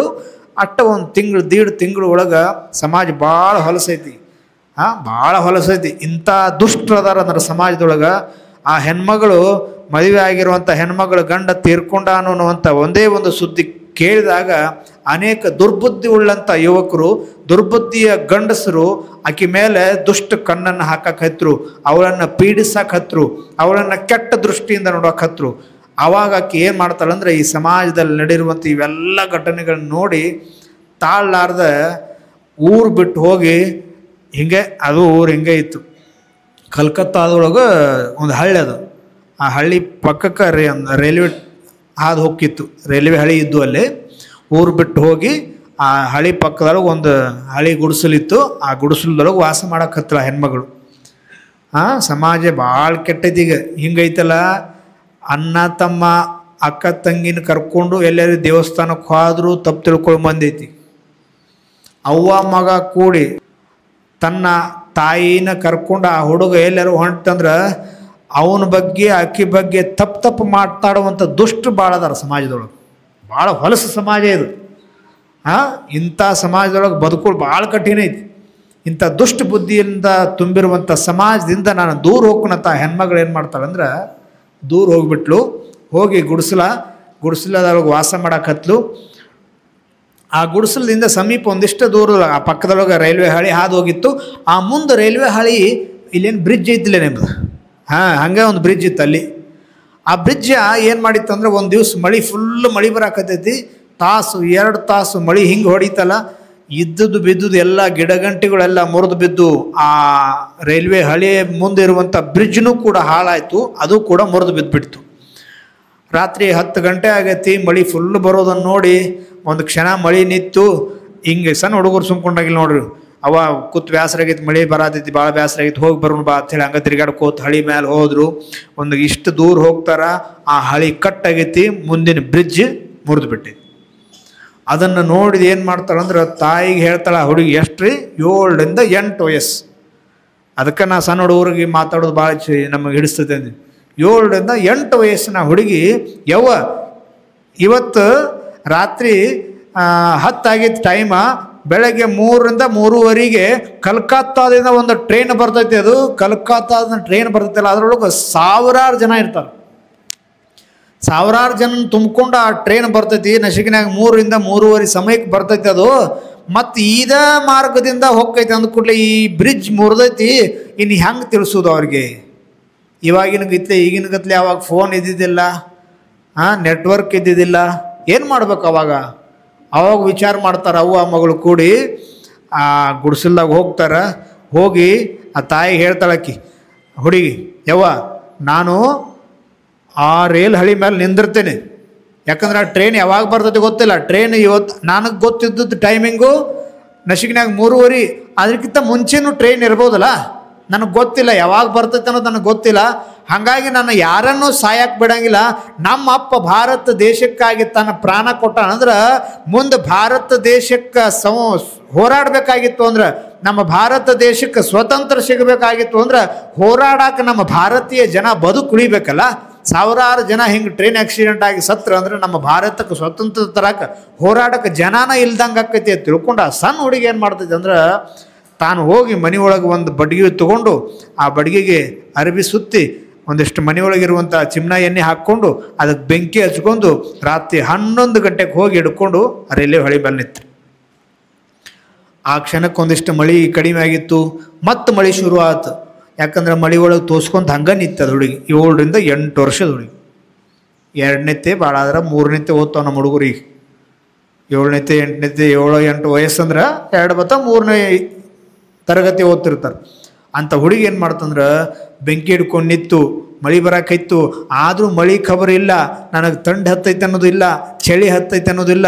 ಆಕೆಗೆ ಒಂದೇ ಒಂದಿತ್ತು, ಏನಂದ್ರೆ ಭಾರತ ದೇಶದಲ್ಲಿ ಭಾರತೀಯರು ಸುಮ್ಮನೆ ಸಾಯಬಾರ್ದು. ಹಿಂಗೆ ಯಾಕಂದ್ರೆ ಯಾಕೆ ಸಾಯಬಾರ್ದು, ಬರೇ ಸಾಯಬಾರ್ದು ಅಂತ ಹೇಳಿಲ್ಲ. ಆಕಿ ಭಾರತ ದೇಶಕ್ಕೆ ಸ್ವತಂತ್ರ ಸಿಗಬೇಕಾಗಿತ್ತು ಅಂದ್ರೆ ಹೋರಾಡಕ್ಕೆ ನಮಗೆ ಭಾರತೀಯರು ಬೇಕಲ್ಲ, ಅದಕ್ಕೆ ಸಾಯಬಾರ್ದು ಅಂಥೇಳಿ ಹುಡುಗಿ ಏನು ಮಾಡ್ತಿತ್ತು ಅಂದ್ರೆ ಹೋಗಿ ಬೆಂಕಿ ಹಿಡ್ಕೊಂಡು ನಿಂತು.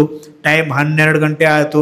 ಅಲ್ಲಿ ಹಾಕಿರುವಂಥ ಅರಿವಿ ಸುಟ್ಟು ಹೋತು, ಚಿಮ್ನಿ ಏನು ಆಯಿತು, ಆ ಉರಿ ಆರಿತು. ಓಡೋಡಿ ಮನೆಗೆ ಬಂದು ಯವ್ವ ಮತ್ತೆ ಆರಿತು, ಮತ್ತೊಂದು ಹಚ್ಕೊಡಂದು. ಅವನಂತೆ ಇದ್ದುದು ಎಲ್ಲ ಹಳಿ ಬಟ್ಟೆ ಅವು ಇವೆಲ್ಲ ಗೊಳೆ ಮಾಡಿ ಸುತ್ತಕೊಟ್ಲು. ಹೋಗಿ ಮತ್ತೆ ನಿಂತು. 1 ಗಂಟೆ ಆಯಿತು. ಮತ್ತು ಅದು ಬೆಂಕಿ ಆರಿತು, ಬಟ್ಟೆ ಎಲ್ಲ ಖಾಲಿ ಆಯಿತು, ಓಡೋಡಿ ಮತ್ತೆ ಮನೆಗೆ ಬಂದ್ಲು. ಯವ್ವ ಮತ್ತೆ ಇನ್ನು ಟ್ರೈನ್ ಬಂದಿಲ್ಲ, ಇನ್ನು ಮತ್ತೆ ನನಗೆ ಬೆಂಕಿ ಹಚ್ಕೊಡು. ಏನು ಮಾಡ್ಬೇಕು? ಮನೆ ಒಳಗೆ ಒಂದು ಬಟ್ಟೆ ಇಲ್ಲ. ಯಾಕಂದ್ರೆ ಊರು ಹೊರಗೆ ಬಂದು ನಿಂತವ್ರು ಇವರು. ಮನ್ಯಾಗ ಇದ್ದದ್ದೆಲ್ಲ ಬಟ್ಟೆ ಎಲ್ಲ ಅದು ಇನ್ನೇನು ಮಾಡೋದು, ಹೆಂಗೆ ಹಚ್ಚೋದು?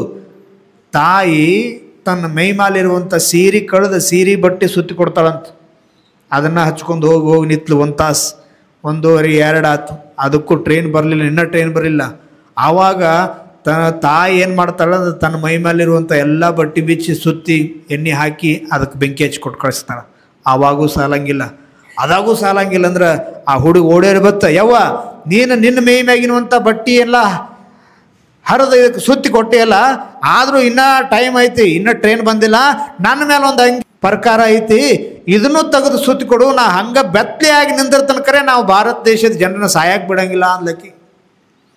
ಆ ಹುಡುಗಿ ಮೈ ಮ್ಯಾಗಿನ ಬಟ್ಟಿನೂ ಸಹಿತ ಬಿಚ್ಚಿ ಅದಕ್ಕೆ ಕಟ್ಟಿ ಬೆಂಕಿ ಹಚ್ಚಿ ತಾಯಿ ಕೊಡ್ತಾಳ. 3 ಗಂಟೆ 3ರಿಂದ 3:30 ಗಂಟೆ ಆಯಿತು. ಕರೆಕ್ಟ್ ಆ ಟೈಮ್ ಹುಡುಗಿ ಬೆಂಕಿ ಹಿಡ್ಕೊಂಡು ನಿಂತಾಳ, ನಗ್ನವಾಗಿ ನಿಂತಾಳ. 7ರಿಂದ 8 ವಯಸ್ಸಿನ ಹುಡುಗಿ. ರಾತ್ರಿ ಟೈಮ್ ಎಷ್ಟಾಗೈತಿ ಅಂದ್ರೆ 3 ಗಂಟೆ ಆಗೈತಿ, 3:30 ಆಗೈತಿ. ಈ ಹುಡುಗಿ ಇಲ್ಲಿ ರೈಲ್ ಹಳಿ ಮೇಲೆ ಅವ್ರ ತಾಯಿ ಮನೆಯೊಳಗೆ ಗುಡಿಸಲೊಳಗೆ, ಇಲ್ಲಿ ಹುಡುಗಿ ನಗ್ನ ಆಗ್ಯಾಳ, ಬೆತ್ತಲೆ ಅದಾಳ ಹುಡುಗಿ, ತಾಯಿ ಮೈ ಮೇಲೆ ಬಟ್ಟಿಲ್ಲ ಮನೆಯೊಳಗೆ ನಿಂತಾಳ. ಇವರಿಬ್ಬರು ಉದ್ದೇಶ ಏನಿತ್ತಂದ್ರೆ, ಇವರಿಬ್ಬರು ಉದ್ದೇಶ ಒಂದೇ ಒಂದಿತ್ತು, ಜನರನ್ನು ಸಾಯಕ್ಕೆ ಬಿಡಬಾರ್ದು, ಭಾರತೀಯರು ಸಾಯಬಾರ್ದು, ಅನೇಕ ಜನರ ಜೀವನ ಸುಮ್ಮನೆ ವ್ಯರ್ಥ ಆಗಬಾರ್ದು ತಿಳ್ಕೊಂಡು ಈ ಹುಡುಗಿ ನಿಂತೈತಿ ಬೆತ್ತಲೆಯಾಗಿ ನಿಂತದ್ದನ್ನು ಕೇಳಿ ದೂರದಲ್ಲಿ ಟ್ರೈನ್ ಬರೋಕ್ಕೆ ಶುರು ಆಯಿತು. ಆ ಟ್ರೈನಾಗಿರುವಂಥ ಟ್ರೈನ್ ಹೊಡೆಯುವಂಥ ಡ್ರೈವರ್ ಏನು ಮಾಡ್ದ ಅಂದ್ರೆ, ದೂರದಲ್ಲಿ ಬೆಂಕಿ ಹಿಡ್ಕೊಂಡು ನಿಂತಂಗೆ ಯಾರೋ ಕಾಣಕ್ಕಾಯ್ತು. ಅಲ್ಲಿಂದ ಕಿಲೋಮೀಟರ್ ದೂರದಿಂದಲೇ ಸಣ್ಣಗೆ ಬ್ರೇಕ್ ಹಚ್ಕೋತ ಬಂದ ಆ ಹುಡುಗಿ ಪಕ್ಕಕ್ಕೆ ಜಸ್ಟ್ ಬಂದು ನಿಂದಿರಿಸಿ ದಡ ಇಳಿದು, ಅವ ಅಷ್ಟೇ ಅಲ್ಲ, ಆ ಹಿಂದಿರುವಂಥ ಪ್ಯಾಸೆಂಜರ್ ಕೂಡ ಇಳಿದು ಬಂದ್ರು. ಏ ಹುಡುಗಿ, ನಿನಗೆ ಭಿಕ್ಷೆ ಬೇಡಕ್ಕೆ ಬೇರೆ ಜಾಗ ಐತಿಲ್ಲ, ಬೇರೆ ಟೈಮ್ ಐತಿಲ್ಲೋ, ಈ ಟೈಮ್ನಾಗ ಮಧ್ಯರಾತ್ರಿ ಟ್ರೈನ್ ನಿಂದ್ರಿಸಿ ಭಿಕ್ಷೆ ಬೇಡಕತ್ತಿಲ್ಲ, ಹುಚ್ಚ ಹುಡುಗಿ ಅಂತ ಹೇಳಿ ಒಬ್ಬರು ಬೈಯಾಕೆ ಹತ್ರು, ಒಬ್ಬರು ಬಡ್ಯಾಕೆ ಹೋದ್ರು. ಸಮಾಜ ಹಿಂಗೈತಿ. ಉಪಕಾರ ಮಾಡೋರಿಗೆ ಕಾಲಿಲ್ಲ. ಸಮಯ ಅಷ್ಟು ಆಗಿದ್ರು. ಇದರಿಂದ ಬಳೆ ಇಳಿದಿರುವಂಥ ಜನರು ಒಂದಿಷ್ಟು ಜನ ಹುಡುಗಿ ಸುತ್ತು ಗೋಳ್ಯಾಗ ಹುಡುಗಿನ ಬೈಯೋದು ಬದ್ರದು ಮಾಡಕ್ಕಾಯ್ತರು. ಇನ್ನೊಂದಿಷ್ಟು ಜನ ಸುಮ್ಮನೆ ಒಂದಕ್ಕಂತ ಹೇಳಿ ದೂರ ಹೋಗಿ ಬರಕ್ಕೆ ಹೋದ್ರು. ಮೂತ್ರ ವಿಸರ್ಜನೆ ಮಾಡಿ ಬರ್ತೇವೆ ಅಂತ ಹೇಳಿ ಒಂದಿಷ್ಟು ಮುಂದೆ ಹೋಗಿ ಬಂದವ್ರಿಗೆ ಸತ್ಯ ಗೊತ್ತಾಯ್ತು, ಅಲ್ಲಿ ಮುಂದೆ ಬ್ರಿಡ್ಜ್ ಬಿದ್ದೈತಿ, ನಾವು ಇನ್ನು ಒಂದು ಕ್ಷಣ ಒಂದು ಅರ್ಧ ಕಿಲೋಮೀಟರ್ ನಾವು ದೂರ ಹೋಗಿದ್ವಿ ಅಂದ್ರೆ ಟ್ರೈನ್ನಾಗ ಇರುವಂಥ 3800ಕ್ಕೂ ಹೆಚ್ಚು ಜನ ಜಾಗದ ಮೇಲೆ ಖಲಾಸಾಕಿವು ಅನ್ನುವಂಥ ಸುದ್ದಿ ಅವ್ರಿಗೆ ಗೊತ್ತಾತ್ರಿ. ಮುಂದೆ ಹೋದವ್ರು ಓಡೋಡಿ ಬಂದು ಆ ಹುಡುಗಿ ಕಾಲು ಹಿಡಿತಾರವರು.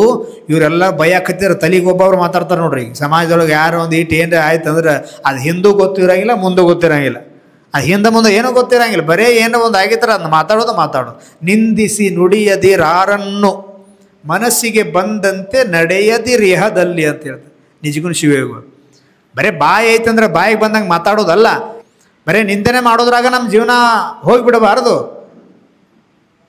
ಇವ್ರೆಲ್ಲ ಬೈಕೋತ್ ನಿಂತಿದ್ರು. ಆ ಹುಡುಗಿನ ಓಡೋಡಿ ಬಂದು ಆ ಹುಡುಗಿ ಕಾಲು ಹಿಡಿತಾರೆ. ಇವರೆಲ್ಲರೂ ಕೈ ಮುಗಿತಾರಪ್ಪ.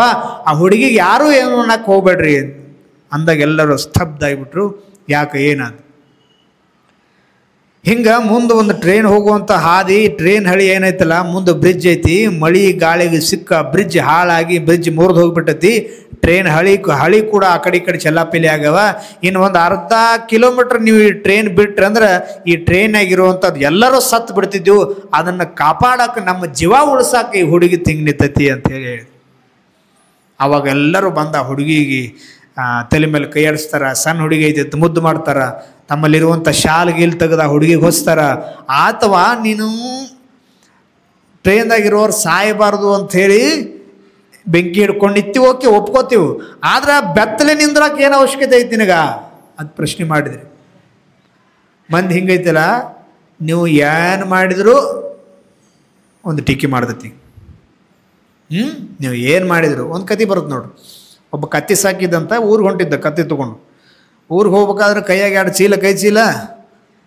ಅವೇನು ಮಾಡಿದಂದ್ರೆ ಕತ್ತಿ ಮೇಲೆ ಕುಂತ ಹಚ್ಕೊಂಡು ಚೀಲ ಜೋತ್ ಬಿಟ್ಟ, ಕತ್ತಿ ಹೊಡ್ಕೊಂಡು ಹೊಂಟ.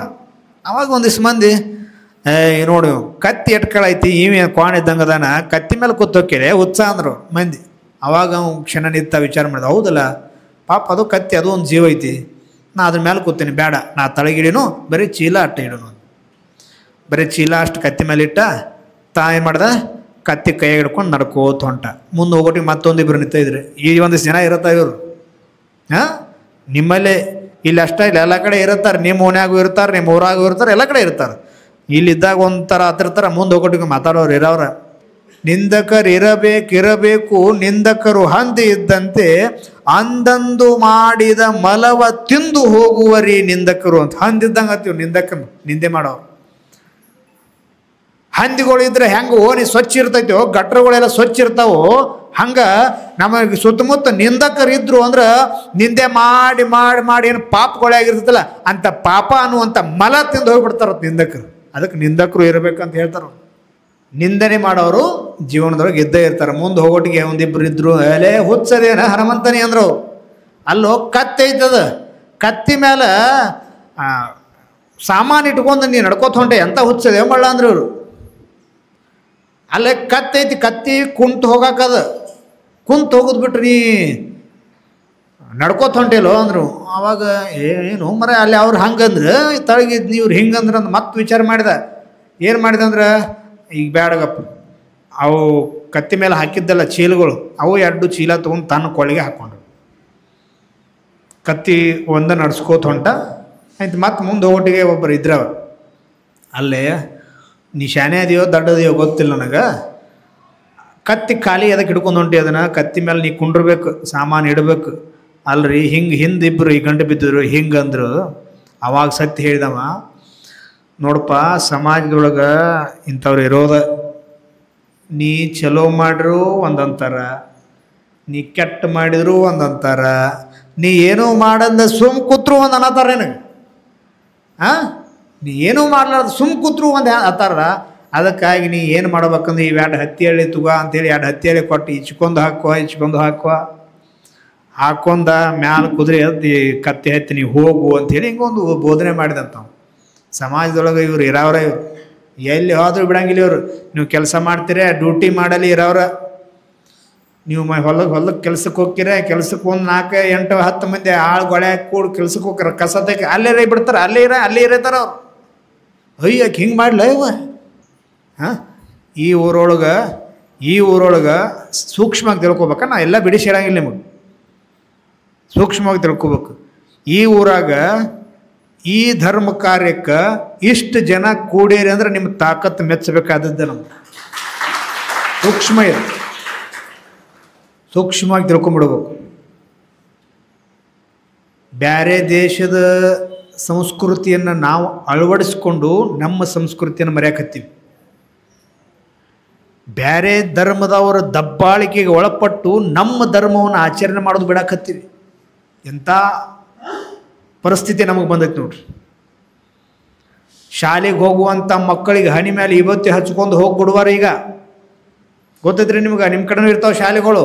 ಇಂಗ್ಲೀಷ್ ಮೀಡಿಯಮ್ ಕೆಲವು ಸ್ಕೂಲ್ಗಳ್ದಾಗ ಸಣ್ಣ ಮಕ್ಕಳಿಗೆ ಹನಿ ಮೇಲೆ ಕುಂಕುಮ ಹಚ್ಕೊಂಡು ಕಳಿಸಿದ್ರೆ, ಹನಿ ಮೇಲೆ ವಿಭೂತಿ ಹಚ್ಚಿ ಕಳಿಸಿದ್ರೆ ಅವ್ರು ಹೊರಗೆ ನಿಂದಿರಿಸಿ ಆ ಕುಂಕುಮ ವಿಭೂತಿ ಅಳಿಸ್ಕೊಂಡು ಬಾ ಅಂದ್ರೆ ನೀನು ಒಳಗೆ ಕರ್ಕೊಂತೀವಿ ಅಂತ ಹೇಳಕತ್ತ. ಎಂಥ ಸಮಾಜದೊಳಗೆ ನಾವು ಅದೀವಿ. ಕ್ರಿಶ್ಚಿಯನ್ ಶಾಲೆಗಳು ಕೆಲವೊಂದು ಅದಾವು, ನೀವು ಹನಿ ಮೇಲೆ ವಿಭೂತಿ ಹಚ್ಕೊಂಡ್ರೆ ಒಳಗೆ ತೊಗೊಳಂಗಿಲ್ಲ. ನಾವು ಅನೇಕ ಶಾಲೆಗಳಿಗೆ ಹೋಗಿ ಸ್ಟ್ರೈಕ್ ಮಾಡಿ ಅವ್ರಿಗೆ ಬುದ್ಧಿ ಕಲಿಸಿ ಬಂದೀವಿ. ನಿಮ್ಮ ಕಡೆನೂ ಯಾವಾದರೂ ಅಂಥ ಶಾಲೆಗಳು ಇದ್ರೆ ನಾಳೆ ಹೋಗ್ರಿ. ನಾಳೆ ಹೋಗ್ರಿ. ನೀವು ಯಾವ ಶಾಲ್ಯಾಗ ಹುಡುಗರಿಗೆ ಹಣ್ಣಿ ಮೇಲೆ ಮುದ್ದಂ ವಿಭೂತಿ ಹಚ್ಕೋದು ನಮ್ಮ ಧರ್ಮ ಐತಿದು. ನಮ್ಮ ಧರ್ಮ ಐತಿ. ಕೊಳ್ಳಾಗ ಲಿಂಗ, ಹನಿ ಮೇಲೆ ವಿಭೂತಿ, ಇದಕ್ಕಿಂತ ಹೆಚ್ಚಿದ ಬೇರೆ ಏನು ಬೇಡತ್ತಾರೆ. ಮತ್ತು ಹನಿ ಮೇಲೆ ನಾವು ಹಿಂದೂ ಧರ್ಮದ ಸಂಕೇತ ಕುಂಕುಮ ಹಚ್ಕೊಳಕ್ಕೆ ಬೇಡ ಅಂತ ಎಂಥ ನಾಲಾಯಕರು ಸಾಲಿ ಕಲಿಸೋರು ಅವರು. ದನಕಾಯ ಸಾಲಿ ಕಲಿಸುವಂಥ ಸಂದರ್ಭದೊಳಗಿಂತ ವಿಷ ಬೀಜ ಬಿತ್ತು ಕೆಲಸ ಮಾಡ್ತಾರೆ ಇವರು.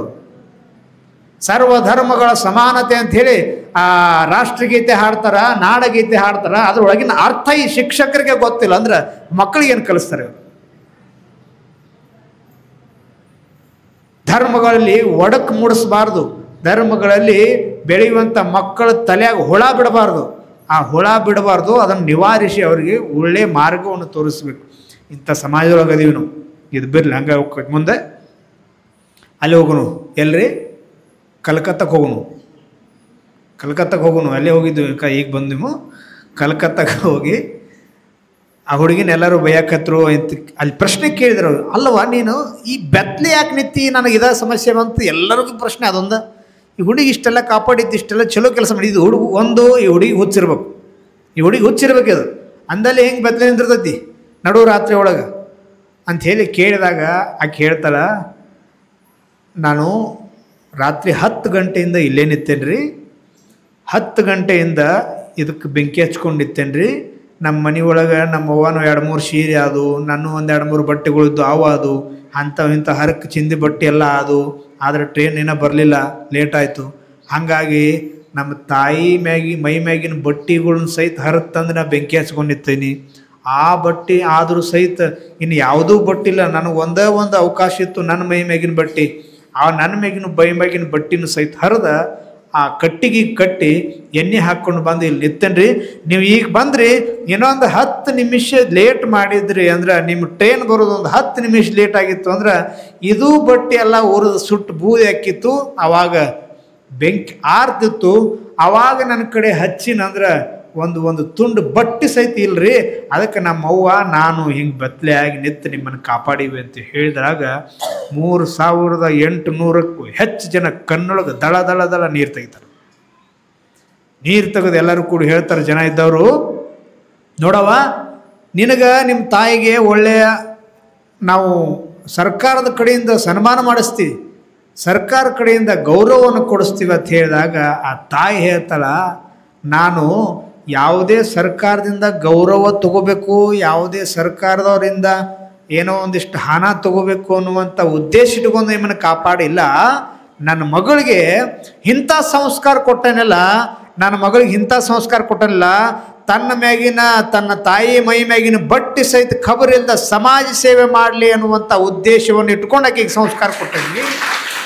ಆಕೆಗೆ ಕೊಟ್ಟಿರುವಂಥ ಸಂಸ್ಕಾರದ ಫಲ ಇವತ್ತು ನೀವೆಲ್ಲದು ಬದುಕಿರೋ ಒಳದರೆ ಹೋಗ್ರಿ ಅಂದ್ಬಿಟ್ಲಕ್ಕೆ ಹೆಣ್ಮಗಳು. ಎಂತಹ ತಾಕತ್ತೈತೆ ನೋಡ್ರಿ ತಾಯಿಗಳಲ್ಲಿ. ಅದಕ್ಕೆ ನೀವು ಮುಖ್ಯವಾಗಿ ಮಕ್ಕಳನ್ನ ಕರ್ಕೊಂಬರ್ರಿ, ಅವ್ರು ಒಲ್ಲೆ ಅಂದ್ರೂ ಬಿಡಬೇಡ್ರಿ, ಅವ್ರು ಹಿಡ್ಕೊಂಬರ್ರಿ, ಹಿಡ್ಕೊಂಡು ಬರ್ರಿ. ಭಾಳ ಮಕ್ಕಳಿಗೆ ಸಂಸ್ಕಾರನ ಮುಖ್ಯ ಐತಿ. ಈಗ ಮನೆಯೊಳಗೆ ದಿನ ವಿಭೂತಿ ಹಚ್ಚೋದು, ಹನಿ ಮೇಲೆ ಕುಂಕುಮ ಹಚ್ಚೋದು ಈಗ ಒಂದು ಸ್ಟೈಲ್ ಆಗೈತ್ರಿ. ಈ ಹೆಣ್ಣು ಹುಡುಗರು ಶಾಲೆ ಕಾಲೇಜ್ಗೆ ಹೋಗೋಲ್ಲ, ಹನಿ ಮೇಲೆ ಕುಂಕುಮ ಹಚ್ಕೊಂಗಿಲ್ಲವ, ವಿಭೂತಿ ಹಚ್ಕೊಂಡ್ರೆ ಸ್ಟೈಲ್ ಹಿಂಗೆ ಮಾಡಿ. ನಿಮ್ಮ ಮನ್ಯಾಗ ಒಂದಿಷ್ಟು ಆಯ್ಗಳು ಇರ್ತಾವೆ, ಈ ಮುದುಕಿಯಾರಿಗೆ ಒಂದಿಷ್ಟು ಮಂದಿ ಹಚ್ಕೋದೈತ್ರಿ. ಅದ್ರಾಗ ನೀವು ಒಂದಿಷ್ಟು ಜನ ಯಾರೇ ಇದ್ರೆ ಇರ್ಬೇಕು. ಅತ್ತಿಗಳಿಗೆ ಗಂಜಿ ಸೊಸಿಗಳು ಹಚ್ಕೋತಾರ, ಅವ್ವ ಅಪ್ಪಗ ಆಯಿ ಮುತ್ಯಾಗಂದು ಮೊಮ್ಮಕ್ಕಳ ಹೊತ್ಕೋತಾರ. ನೋಡ್ರಿ ಅವರು ಧರ್ಮ ಪಾಲನೆ ಹೆಂಗೆ ಮಾಡ್ತಾರೆ ನೋಡ್ರಿ. ಅವ್ರು ಕೇಳಿಸ್ತೈತಿ, ಕಿವ್ಯಾಗ ಕೇಳಿಸ್ತೈತಿ. ಜೀವ ಹೊಕ್ಕೈತಂದ್ರೆ ತಾವು ಬಿಡಂಗಿಲ್ಲ. ಎಷ್ಟು ಧರ್ಮ ಅವ್ರು ಪಾಲನೆ ಮಾಡ್ತಾರಂದ್ರೆ ನಮಗೇನು ಬ್ಯಾನ್ ಆಗೈತಿ, ನಮಗೇನಾಗೈತಿ. ಮನ್ಯಾಗ ನಮ್ಮ ಮಕ್ಕಳ ಬಾಯಾಗ ಒಂದು ಮಂತ್ರ ಬರವಲ್ಲು, ಗುರುರು ಬ್ರಹ್ಮ ಗುರುರು ವಿಷ್ಣು ಒಂದು ಮಂತ್ರ ಬರವಲ್ಲ. ನಾವು ಏನು ಕಲ್ಸಾಕತ್ತೀವಿ ನಮ್ಮ ಮಕ್ಕಳಿಗೆ? ನೋಡ್ರಿ ಅವ್ರ ಮನ್ಯಾಗ ಮಕ್ಕಳನ್ನ ಹೋಗಿ ತಪ್ಪಲಾರ್ದ ಪ್ರತಿಯೊಬ್ಬರ ಮನ್ಯಾಗ ಅವ್ರ ಧರ್ಮ ಗ್ರಂಥ ಕುರಾನ್ ಐತಿ. ಸಣ್ಣ ಸಣ್ಣ ಮಕ್ಕಳು ಶುಕ್ರವಾರ ರಾತ್ರಿ ತಲೆ ಮೇಲೆ ಟೋಪಿ ಇಟ್ಕೊಂಡು ತಾವು ನಮಾಜ್ಗೆ ಹೋಗ್ತಾರ. ಅವ್ರ ಜೊತೆಗೆ ಇದೀವಿ ನಾವು. ನಮ್ಮಲ್ಲೇ ಅವ್ರು ಬಂದು ಸೇರಿ ನಮ್ಮನ್ನ ಮರಿ ಮಾಡಿಬಿಡಕತ್ತಾರ ಅಂದ್ರೆ ನಾವು ಎಷ್ಟು ಮಬ್ಬಾಗಿವಿ ವಿಚಾರ ಮಾಡ್ಕೋಬೇಕ್ರಿ. ಸಮಾಜ ಹಿಂಗೆ ಸೂಕ್ಷ್ಮ ಪೂರ ಏನು ಬಿಡಿಸಿ ಹೇಳುವಂಥ ಅವಶ್ಯಕತೆ ನಿಮಗೆ ಗೊತ್ತೈತಿದೆಲ್ಲ. ಮಕ್ಕಳಿಗೆ ನಮಾಜ್ ಮಾಡ್ತಾವ, ತಾವು ಹೋಗಿ ರೋಜಾ ಇದ್ದಾಗ ಉಪವಾಸ ಮಾಡ್ತಾರ. ನಮ್ಮ ಮಕ್ಕಳಿಗೆ ಏನು ಕಲ್ಸಾಕತ್ತೀವಿ ನಾವು? ನಮ್ಮ ಮನ್ಯಾಗ ಇಷ್ಟು ಮಂದಿ ಇದ್ರಿ, ತಪ್ಪು ತಿಳ್ಕೊಬೇಡ್ರಿ. ಆಮೇಲೆ ಹೇಳಿದಿಲ್ಲ, ಆಮೇಲೆ ಹೋಗಾಗ ನಮ್ಮ ಬೈದ್ರಿ ಹೊಡೆದ್ರಿ. ನಮ್ಮ ಮನ್ಯಾಗ ಎಷ್ಟು ಮಂದಿ ಮನ್ಯಾಗ ಭಗವದ್ಗೀತೆ ಗ್ರಂಥ ಐತಿ, ಸಿದ್ಧಾಂತ ಶಿಖಾಮಣಿ ಗ್ರಂಥ ಐತಿ ಹೇಳ್ರಿ. ನಮ್ಮ ಧರ್ಮ ಗ್ರಂಥ ಅಂತ ನಾವು ಹೆಮ್ಮೆಯಿಂದ ಹೇಳ್ಕೊತೀವಿ. ಯಾರ ಮನ್ಯಾಗ ಎಷ್ಟು ಜನ ಆದಿರಲಿ, ಸುಮಾರು ಒಂದು 100ಕ್ಕೆ ಹೆಚ್ಚು ಜನ ಆದಿರಲ್ಲ, ಎಷ್ಟು ಮಂದಿ ಮನೆ ಒಳಗೆ ನಮ್ಮ ಧರ್ಮ ಗ್ರಂಥ ಸಿದ್ಧಾಂತ ಶಿಖಾಮಣಿ ಆಗಿರ್ಬೋದು ಅಥವಾ ಭಗವದ್ಗೀತೆ ಆಗಿರ್ಬೋದು, ಎಷ್ಟು ಮಂದಿ ಮನ್ಯಾಗ ಅದಾವ? ಕೈ ಎತ್ತಿ ನೋಡ್ರಿ. ಬೆರಳೆಣಿಕೆ ಎಷ್ಟು ಜನ ಬಿಡ್ರಿ, ಬೆರಳೆಣಿಕೆ ಅಷ್ಟು ಜನ. ಇದನ್ನ ನಾವು ಮಕ್ಕಳಿಗೆ ಕಲಿಸ್ಬೇಕಾಗಿತ್ತು. ಇದ ಧರ್ಮ. ಧರ್ಮ ಅಂದ್ರೆ ಹೇಳಿದಲ್ಲ, ಎಲ್ಲಿ ಬೇರೆ ಕಡೆ ಸಿಗಂಗಿಲ್ಲ. ಧರ್ಮ ಇದೆ, ಧರ್ಮ ಇದೆ. ತಾಯಿ ತಂದೆಗೆ ಮಕ್ಕಳು ಗೌರವ ಕೊಡೋದು ಅದು ಮಕ್ಕಳ ಧರ್ಮ. ತಾಯಿ ತಂದೆ ಮಕ್ಕಳಿಗೆ ಉತ್ತಮ ಶಿಕ್ಷಣ ಕೊಡೋದು ಅದು ತಾಯಿ ತಂದೆ ಧರ್ಮ. ವಯಸ್ಸಾಗಿರುವಂತಹ ಅವ್ವ ಅಪ್ಪನ ಯಾವುದು ಕಷ್ಟಗಳು ಬರಲಾರ್ದಂಗೆ ನೋಡ್ಕೊಂಡು ಹೋಗೋದು ಅದು ಮಕ್ಕಳ ಧರ್ಮ. ಶಾಲೆ ಒಳಗೆ ಮಕ್ಕಳಿಗೆ ಉತ್ತಮವಾಗಿರುವಂಥ ಶಿಕ್ಷಣವನ್ನು ಕೊಡೋದು ಶಿಕ್ಷಕರ ಧರ್ಮ. ಸಮಾಜದೊಳಗೆ ಕಾವಿ ಬಟ್ಟೆ ಹಾಕ್ಕೊಂಡು ಧರ್ಮದಲ್ಲಿ ಆ ಭಿನ್ನತೆಯನ್ನು ಹುಟ್ಟಿಸ್ತಾ ಇದ್ದಾರಲ್ಲ ಈಗ ಸಮಾಜದೊಳಗೆ ಕಾವಿಧಾರಿಗಳು ಸ್ವಾಮಿಗಳು ಅನೇಕ ಜನ. ಆ ಧರ್ಮ ದೊಡ್ಡದ, ಈ ಧರ್ಮ ದೊಡ್ಡದ, ಆದ ಧರ್ಮ ಈ ಧರ್ಮ ಅಂಥೇಳಿ ಇದ್ದದ ಧರ್ಮವನ್ನು ಒಡೆದು ವಿಂಗಡಿಸಿ 100 ಭಾಗ ಮಾಡಿ ಒಡೆದಾಳುವಂಥ ನೀತಿ ಈ ಸಮಾಜದೊಳಗೆ ಈಗ ಸದ್ದ ತರಾಕತ್ತಾರಲ್ಲ. ಇಂಥ ಸಮಾಜದೊಳಗೆ ನಾವೆಲ್ಲ ಇದೀವಿ ಈಗ. ಅವ್ರ ಧರ್ಮ ಏನು ಅಂದರೆ ಎಲ್ಲರೂ ಒಂದು ಅಂತ ಹೇಳೋದು ಅಂತ ಸ್ಥಾನದಲ್ಲಿ ಇದ್ಕೊಂಡು ಒಡೆದಾಳಕತ್ತಾರೆ. ಇದು ಅವ್ರ ಧರ್ಮನ. ಒಳ್ಳೆಯದನ್ನು ಮಾಡ್ರಿ, ಧರ್ಮ ಕಾರ್ಯಗಳನ್ನ ಮಾಡ್ರಿ ಅಂತ ಹೇಳೋದನ ಈ ಸ್ವಾಮಿಗಳ ಧರ್ಮ. ಅಲ್ಲಿ ದೀಪ ಉರ್ಯಾಕತ್ತೈತಿ ನೋಡ್ರಿ, 5 ದೀಪ ಹಚ್ಚಿದ್ವಿ ನಾವು, 2 ಉರ್ಯಾಕತ್ತವಿ ನಾವು. ಈ ಫ್ಯಾನಿಗೆ ಅನ್ಸಲಿಲ್ಲ, ಆ ಫ್ಯಾನಿಗೆ ಅನ್ಸಲಿಲ್ಲ, ಹೊರಗಿನ ಗಾಳಿಗೆ ಬಗ್ಲಿಲ್ಲವು. ನಾವು ಈ 3 ದೀಪದಂಗೆ ಆಗಬಾರ್ದು. ನಾವು ನಮ್ಮ ಮನೆಯೊಳಗೆ ಬೆಳೆಯುವಂಥ ಮಕ್ಕಳು ಹಿಂಗಾಗಬೇಕಲ್ಲ. ಇದು ಯಾವುದ್ರ ದಬ್ಬಾಳಿಕೆಗೂ ಬಗ್ಗಲಾರ್ದ 2 ಉರ್ಯಾಕತ್ತವಲ್ಲ, ಈ 2 ದೀಪಗಳು ನಾವಲ್ಲ. 2 ದೀಪ ನಾವಾಗ. ಇವೆಲ್ಲ ಫ್ಯಾನ್ಗಳು ಏನು, ದಬ್ಬಾಳಿಕೆ ಏನು ಅನ್ನೋ ಶಬ್ದ ಗೊತ್ತಾಗತ್ತೆ ನಿಮ್ಗೆ ಸೂಕ್ಷ್ಮವಾಗಿ. ಹಿಂಗೆ ನಾವು ಬೆಳಿಬೇಕ್ರಿ. ತಾಯಿ ತಂದೆ ಗೌರವ ಕೊಡೋದು ಮಕ್ಕಳ ಧರ್ಮ. ಏನು ಮಾಡ್ಬೇಕು ನಾವು? ಹುಟ್ಟಿದಾಗಿನಿಂದ ಸಾಯಿ ತನಕ ಕರ್ತವ್ಯೋ ಧರ್ಮ ಸಂಗ್ರಹ. ನಮ್ಮ ಕರ್ತವ್ಯ ಐತಿ ಧರ್ಮ ಸಂಗ್ರಹ. ಧರ್ಮ ಸಂಗ್ರಹ ಅಂದ್ರೆ ಪೂಜೆ ಪುನಸ್ಕಾರ ಮಾಡೋದು ಒಂದು ಧರ್ಮ, ಹಿರಿಯರಿಗೆ ಗೌರವ ಕೊಡೋದು ಒಂದು ಧರ್ಮ, ಗೊತ್ತಿರಲಾರ್ದವ್ರಿಗೆ ಒಂದು ವಿಷಯಗಳನ್ನ ಕಲಿಸೋದು ಒಂದು ಧರ್ಮ, ಮಕ್ಕಳಿಗೆ ಸಂಸ್ಕಾರ ಕೊಡೋದು ಒಂದು ಧರ್ಮ, ಇನ್ನೊಬ್ಬರ ಬಗ್ಗೆ ನಿಂದನೆ ಮಾಡಲಾರ್ದ ಒಳ್ಳೆಯದನ್ನು ಮಾತಾಡೋದು ಒಂದು ಧರ್ಮ, ಮನಸ್ಸಿನೊಳಗೆ ಇನ್ನೊಬ್ಬರ ಬಗ್ಗೆ ಕೆಟ್ಟ ವಿಚಾರವನ್ನು ಮಾಡಲಾರ್ದೆ ನಾವು ಬದುಕೋದು ಒಂದು ಧರ್ಮ. ಪಟ್ಟದನ್ನು ಬಯಸೋದಿಲ್ಲ ನಾವು. ಆವಾಗ ನಾವು ಮಾತ್ರ ಧರ್ಮ ಮಾರ್ಗದಲ್ಲಿ ನಡೆದಂಗೆ ಸುಮ್ಮನೆ ಇರ್ತೀವಿ. ಮನಸ್ಸಿನಾಗ ಒಂದು ಉದಾಹರಣೆ, ನಿಂದೆ ಮಾಡಿದ್ರೆ ಏನು ಕೆಟ್ಟೈತೆ ನೋಡಿ ವಿಚಾರ ಮಾಡ್ರೆ. ಒಂದು ಸೂಕ್ಷ್ಮ ಒಂದು ಉದಾಹರಣೆ ಹೇಳ್ತೀವಿ ನಿಮ್ಗೆ. ಒಬ್ಬ ಹೆಣ್ಮಗಳು ಧರ್ಮ ಅಂದ್ರೆ ನಾವು ಹೇಳಿದೀವಲ್ಲ, ಧರ್ಮಕ್ಕೆ 100 ಮಾರ್ಗ ಅದಾವು. ಆ ಯಾವುದ 100 ಮಾರ್ಗದೊಳಗೆ ಯಾವುದಾದ್ರೂ ಒಂದು ನಾವು ಜೀವನದಲ್ಲಿ ಅಳವಡಿಸ್ಕೊಳ್ಬೇಕು. ಒಬ್ಬ ಹೆಣ್ಮಗಳು ದಿನನಿತ್ಯ ಏನು ಮಾಡ್ತಿದ್ರು ಅಂದ್ರೆ, ಒಬ್ಬ ಸ್ವಾಮಿಗಳಿಗೆ, ಒಬ್ಬ ಮಠದ ಸ್ವಾಮಿಗಳಿಗೆ ಭಕ್ತಿಯಿಂದ ತನ್ನ ಮನೆಯಲ್ಲಿ ಇರುವಂಥ ಆಕಳ ಹಾಲನ್ನು ಹೋಗಿ ದಿನ ಒಂದು ಗಡಿಗೆ ಒಳಗೆ ಹಾಕ್ಕೊಂಡು ಆ ಸ್ವಾಮಿಗಳಿಗೆ ಅರ್ಪಣೆ ಮಾಡಿ ಬರ್ತಿದ್ಲಂತ. ನಿಂದೆ ಮಾಡಿದರೆ ಏನು ಫಲ ಐತೆ ನಿಮ್ಗೆ ಅದು ನೆನ್ಪಿಟ್ಕೋರಿ. ನಿಂದಿಸಿ ನುಡಿಯದಿರಾರನ್ನು ಮನಸ್ಸಿಗೆ ಬಂದಂತೆ ನಡೆಯದಿರಿಹದಲ್ಲಿ. ಮನಸ್ಸಿಗೆ ಬಂದಂಗೆ ನಡಿಬೇಡ, ಮನಸ್ಸಿಗೆ ಬಂದಂಗೆ ಜೀವನ ಮಾಡಬೇಡ, ಪಾಯಾಗ ಬಂದಂಗೆ ಮಾತಾಡಬೇಡ ಅಂತ ಹೇಳ್ತಾರೆ. ಆ ಹೆಣ್ಮಗಳು ದಿನ ಭಕ್ತಿಯಿಂದ ಶ್ರದ್ಧೆಯಿಂದ ತನ್ನ ಮನ್ಯಾಗ 1-2-3 ಆಕಳಿದ್ದು, ಆಕಳು ಹಿಣ್ತಿದ್ದು, ಏನಪ್ಪ ಭಗವಂತ ಕೊಟ್ಟ ನನಗೆ ಇಷ್ಟೆಲ್ಲ ಹಾಲು ಅದಾವೋ, ಏನು ಸ್ವಾಮಿಗಳಿಗೆ 1 ಗ್ಲಾಸ್ ಹಾಲು ಕೊಟ್ಟು ನಂದೇನು ಕಡಿಮೆ ಆಕತಿ ಇನ್ನೂ ತಿಳ್ಕೊಂಡು ಭಕ್ತಿಯಿಂದ ಹೋಗಿ ಕ್ಷೀರ ಸಮರ್ಪಣೆಯನ್ನು ಆ ತಾಯಿ ಮಾಡ್ತಿದ್ಲು. ದಿನನಿತ್ಯ ಮಾಡುವಾಗ ಕೈಯಾಗಿ ಹಿಡ್ಕೊಂಡು ಒಂದು ಹಳಿ ಪದ್ಧತಿ ನೋಡ್ರಿ, ಯಾರಾದರೂ ಭಿಕ್ಷಕ್ಕೆ ಬಂದಾಗ ಕೈಲೇ ನೀಡಬಾರ್ದು. ನಮ್ಮಲ್ಲಿ ಒಂದು ಐತಿ. ಈಗ ಇನ್ನು ಯಾರಾದರೂ ಕಾಳಿನ ಭಿಕ್ಷೆಗೆ ಬಂದ್ರೆ ಕೈಲೇ ನೀಡಬಾರ್ದು, ಮರ ತೊಗೊಂಡು ಮರದಿಂದ ಹಾಕ್ಬೇಕಂತ ನಿಮ್ಗೆ ಗೊತ್ತಿರ್ತದೆ ಪದ್ಧತಿ, ಹಿರಿಯರಿಗೆ ಗೊತ್ತಿರ್ತದೆ. ಆದರೆ ಹಿಟ್ಟಿನ ಭಿಕ್ಷೆಗೆ, ಜಂಗಮ್ರೆ ಹಿಟ್ಟಿನ ಭಿಕ್ಷೆಗೆ ಬಂದಾಗ ಕೈಲೇನ ಹಾಕ್ಬೇಕಂತ ಪದ್ಧತಿ ಅದು. ಹಿಟ್ಟಿನ ಭಿಕ್ಷೆ ಕೈಯಿಂದನೇ ನೀಡಬೇಕು, ಕಾಳಿನ ಭಿಕ್ಷೆ ಮರದಿಂದನೇ ನೀಡಬೇಕು ಅನ್ನೋದೊಂದು ಪದ್ಧತಿ. ಹಂಗೆ ಆ ಹೆಣ್ಮಗಳು ಈಗ ನಾ ಹಂಗೆ ಹೋಗೋದು ಏನೈತಿಪ್ಪ ಅಂಥೇಳಿ ಒಂದು ದೂರ ಇತ್ತದು, ಕೈಯಾಗಿ ಹಿಡ್ಕೊಂಡು ಹೋಗೋಕ್ಕಾಗಿ ದೂರ ಆಕೈತಿಲ್ಲ, ಒಂದು ಬುಟ್ಟಿ ತೊಗೊಂಡು ಆ ಬುಟ್ಟಿ ಒಳಗೆ ಒಂದು ಗಡಿಗೆ ಇಟ್ಟು, ಆ ಗಡಿಗೆ ತಲೆ ಮೇಲೆ ಇಟ್ಕೊಂಡು ಶಿಂಬಿ ಮಾಡ್ಕೊಂಡು ತಲೆ ಮೇಲೆ ಗಡಿಗೆ ಇಟ್ಕೊಂಡು ಹಿಂಗೆ ನಡ್ಕೋತ ಹೋಗ್ಬಿಡ್ತಿ. 2 ಕೈ ಬೀಸಿ ಹಿಡ್ಕೋತಾಕಿ. ದೂರ ಇತ್ತು ಸ್ವಾಮಿಗಳ ಮಠ. ಅದನ್ನು ದಿನನಿತ್ಯ ಹೋಗೋದು, ಅವ್ರಿಗೆ ಹಾಲನ್ನು ಸಮರ್ಪಣೆ ಮಾಡೋದು, ಅವ್ರಿಗೆ ಕಾಲಿಗೆ ನಮಸ್ಕಾರ ಮಾಡೋದು, ಅವ್ರ ಭಕ್ತಿಯಿಂದ ಅವ್ರಿಗೆ ನಮಸ್ಕಾರ ಮಾಡಿ ಹೊಳ್ಳಿ ತನ್ನ ಮನೆಗೆ ತಾನು ಬಂದ್ಬಿಡೋದು. ಇದೊಂದಕ್ಕೆ ನಿತ್ಯ ಕರ್ತವ್ಯ ಐತ್ರಿ. ಒಂದು ದಿನ ಏನಾಯ್ತಂದ್ರೆ, ತಲೆ ಮೇಲೆ ಗಡಿಗೆ ಇಟ್ಕೊಂಡಾಳ, ಒಂದು ಬುಟ್ಟಿ ಇಟ್ಕೊಂಡು ಬುಟ್ಟಾಗ ಗಡಿಗೆ ಇಟ್ಕೊಂಡು ಸುಮ್ಮ ಹೊಂಟಾಳ. ಅದ ಸಮಯಕ್ಕೆ ಮ್ಯಾಲ ಒಂದು ಗರುಡ ಒಂದು ಹಾವ ಹಿಂಗೆ ಹಿಡ್ಕೊಂಡು ಹಾರ್ಕೋತ ಹೊಂಟಿತ್ರಿ. ಹಾವ ಹಿಡ್ಕೊಂಡು ಗರುಡ, ಹದ್ದು ಅಥವಾ ಗರುಡು, ಹದ್ದು, ಹಾವ ಗರುಡಕ್ಕಿಂತ ಹೆಚ್ಚು ಹದ್ದು ಹಿಡಿದವಲ್ಲ, ನಾವು ಹಿಡ್ಕೊಂಡು ಹೊಂಟಿತ್ತದು. ಹಿಡ್ಕೊಂಡು ಹೋಗುವಾಗ ತನಗೆ ಆ ಹಾವದ ಈಗ ಹದ್ದು ಹಿಡ್ದೈತೆ ಅಂದ ಕೂಡಲೇ ಆ ಹಾವಿಗೆ ತ್ರಾಸ ಆಕೈತೆ ನೋಡ್ರಿ. ನಮಗೆ ಹೊಟ್ಟೆ ಚಿಕ್ಕದ ಕುತ್ತಿಗೆ ಚಿಕ್ಕ ತ್ರಾಸ ಆಕೈತಿಲ್ಲ, ಹಂಗೆ ತ್ರಾಸಾಗಿ ಆ ಹಾವಿನ ಬಾಯೊಳಗೆ ಹಲ್ಲೊಳಗೆ ಇರುವಂಥ ವಿಷ ತ್ರಾಸ ಮಾಡ್ಕೊಂಡು ಆಟೋಮೆಟಿಕ್ ಬಾಯನ್ನು ಜೊಲ್ಲು ಹೆಂಗೆ ನಮಗೆ ಬೀಳ್ತೈತಿಲ್ಲ ಹಂಗೆ ಆ ಹಾವಿನ ಬಾಯಾಗಿನ ವಿಷದ ಒಂದು ಹನಿ ಕರೆಕ್ಟ್ ಆ ಹೆಣ್ಮಗಳು ತರುವಂಥ ಆ ಹಾಲಿನ ಗಡಿಗಾಗ ಬಿತ್ತು. ಆಮೇಲೆ ದಿನನಿತ್ಯ ಹೋಗುವಂಗೆ ಹೋದ್ಲು, ಮಠಕ್ಕೆ ಹೋದ್ಲು, ಆ ಹಾಲನ್ನು ಕೊಟ್ಟರು, ಸಮರ್ಪಣೆ ಮಾಡಲು, ಗುರುಗಳು ನಮಸ್ಕಾರ ಮಾಡಲು ಬಂದು ಆಕೆಗೆ ಮ್ಯಾಲೆ ಹೋಗುವಾಗ ಈ ಹಾವಿನ ವಿಷ ಬಿದ್ದೈತೆ ಅನ್ನೋದು ಗೊತ್ತಿಲ್ಲ. ಹೋಗಿ ಗುರುಗಳಿಗೆ ಕೊಟ್ಟಲು.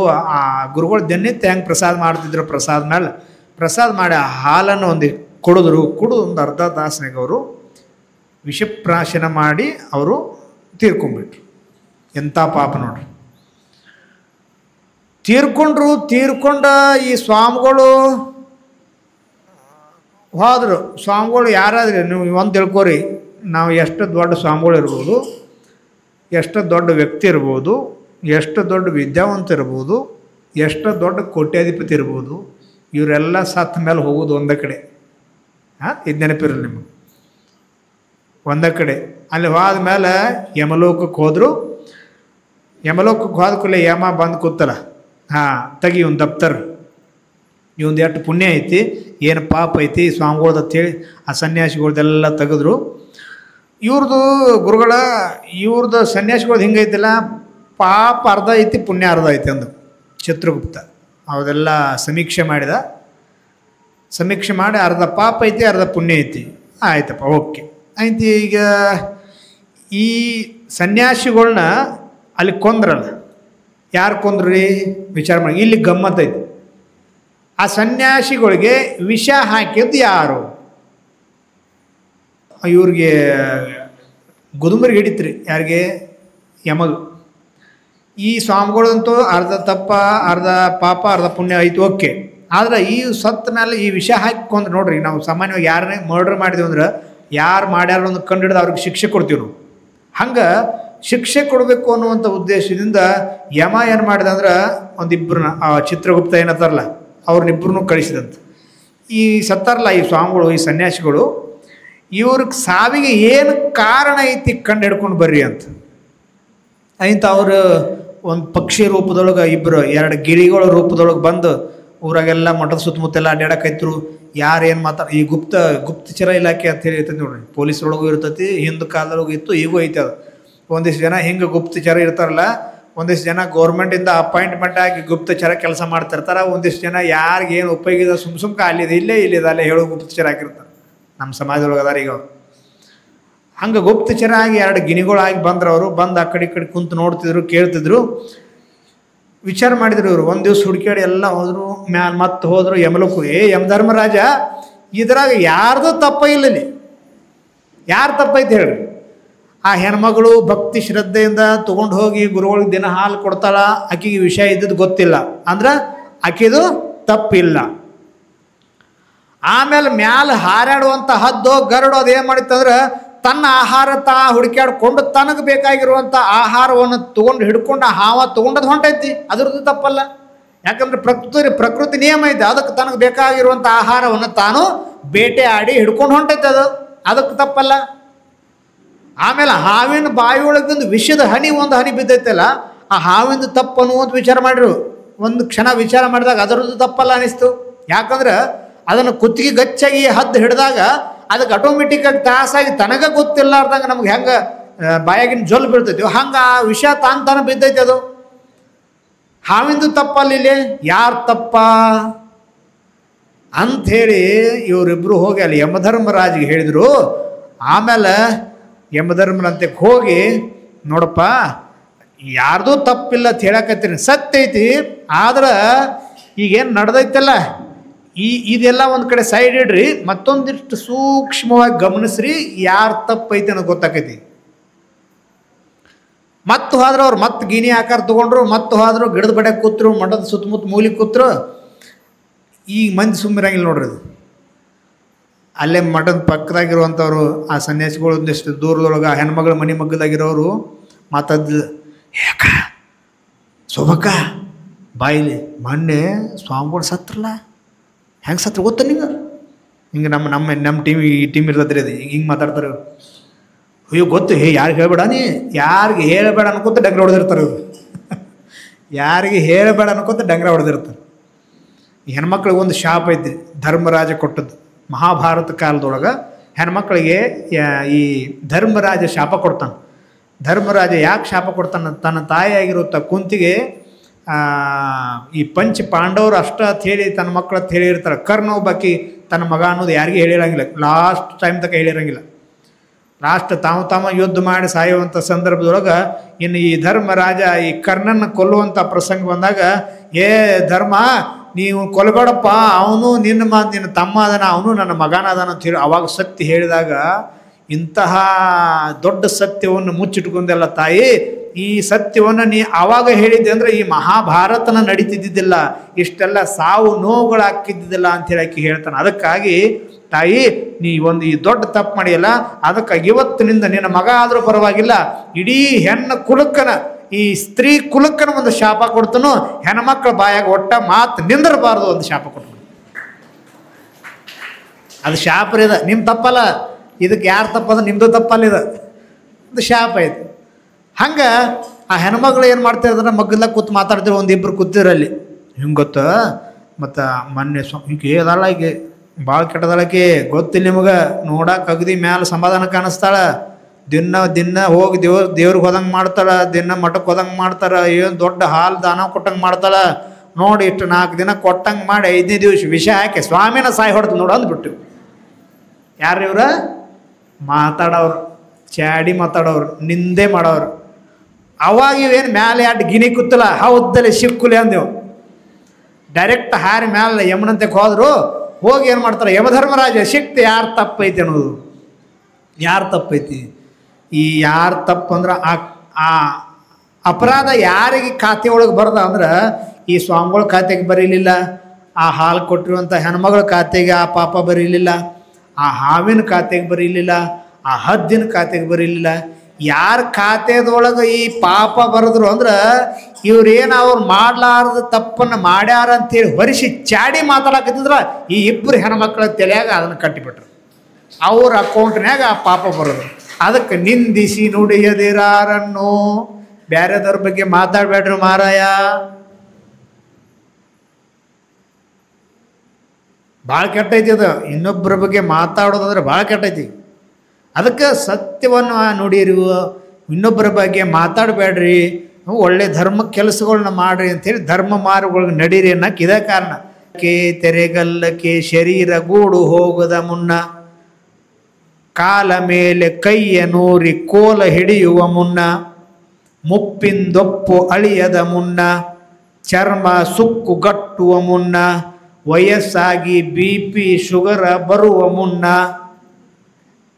ಮಕ್ಕಳು ಹೋಗಿ ಯಾವುದೋ ಒಂದು ಅನಾಥಾಶ್ರಮಕ್ಕೆ ಹೋಗಿ ಬಿಟ್ಟು ಬರುವ ಮುನ್ನ.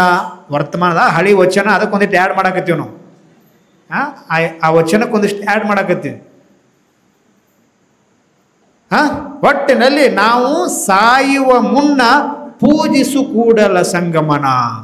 ನಮ್ಮ ಜೀವ ನಾವೇನು ಬಿಡ್ರಿ, ಈ ವಯಸ್ಸಿನಾಗ ಈ ಕಾಲೇಜ್ ಹುಡುಗರತ್ತೆ, ಕಾಲೇಜಿನಾಗ ಇದ್ದವ್ರನ್ನೋ ಈ ಟೈಮ್ನಾಗ ದೇವರ ದಿಂಡ್ರ ಮಳ್ಳ ಹೋಗು ಮುಂದವೆಲ್ಲ ಮದುವೆ ವಯಸ್ಸಾಗಿ ಮೊಮ್ಮಕ್ಕಳು ಬರ್ತಾವೆ, ಆ ಟೈಮ್ಗೆ ಇವೆಲ್ಲ ಅಲ್ಲ.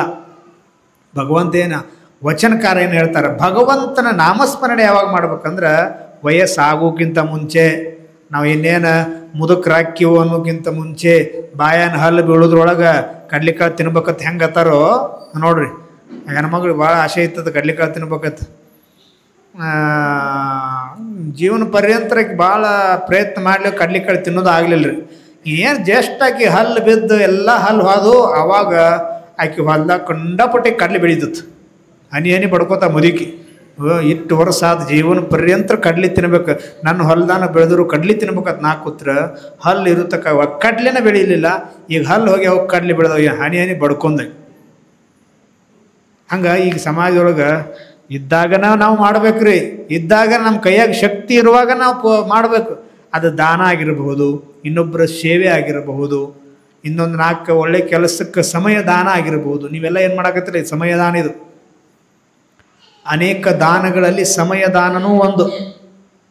ಇಷ್ಟೆಲ್ಲ ನೀವು ಜನ ಇಲ್ಲಿ ಕುಂತು ಈ ಸಮಯವನ್ನು ಇಂತಹ ಉತ್ತಮವಾಗಿರುವಂಥ ಕಾರ್ಯಕ್ರಮಕ್ಕೆ ನೀವು ಯೂಸ್ ಮಾಡಕತ್ತೀರಂದ್ರೆ ಈ ಪುಣ್ಯನೂ ಮ್ಯಾಲ ಕೂತು ಬರೀತಿರ್ತಾರೆ, ನಿಮ್ಮ ಅಕೌಂಟ್ನಾಗ ಬರೀತಾರೆ. ಇದನ್ನು ಬೇರೆದವ್ರ ಅಕೌಂಟಿಗೆ ಬರೆಯಂಗಿಲ್ಲ.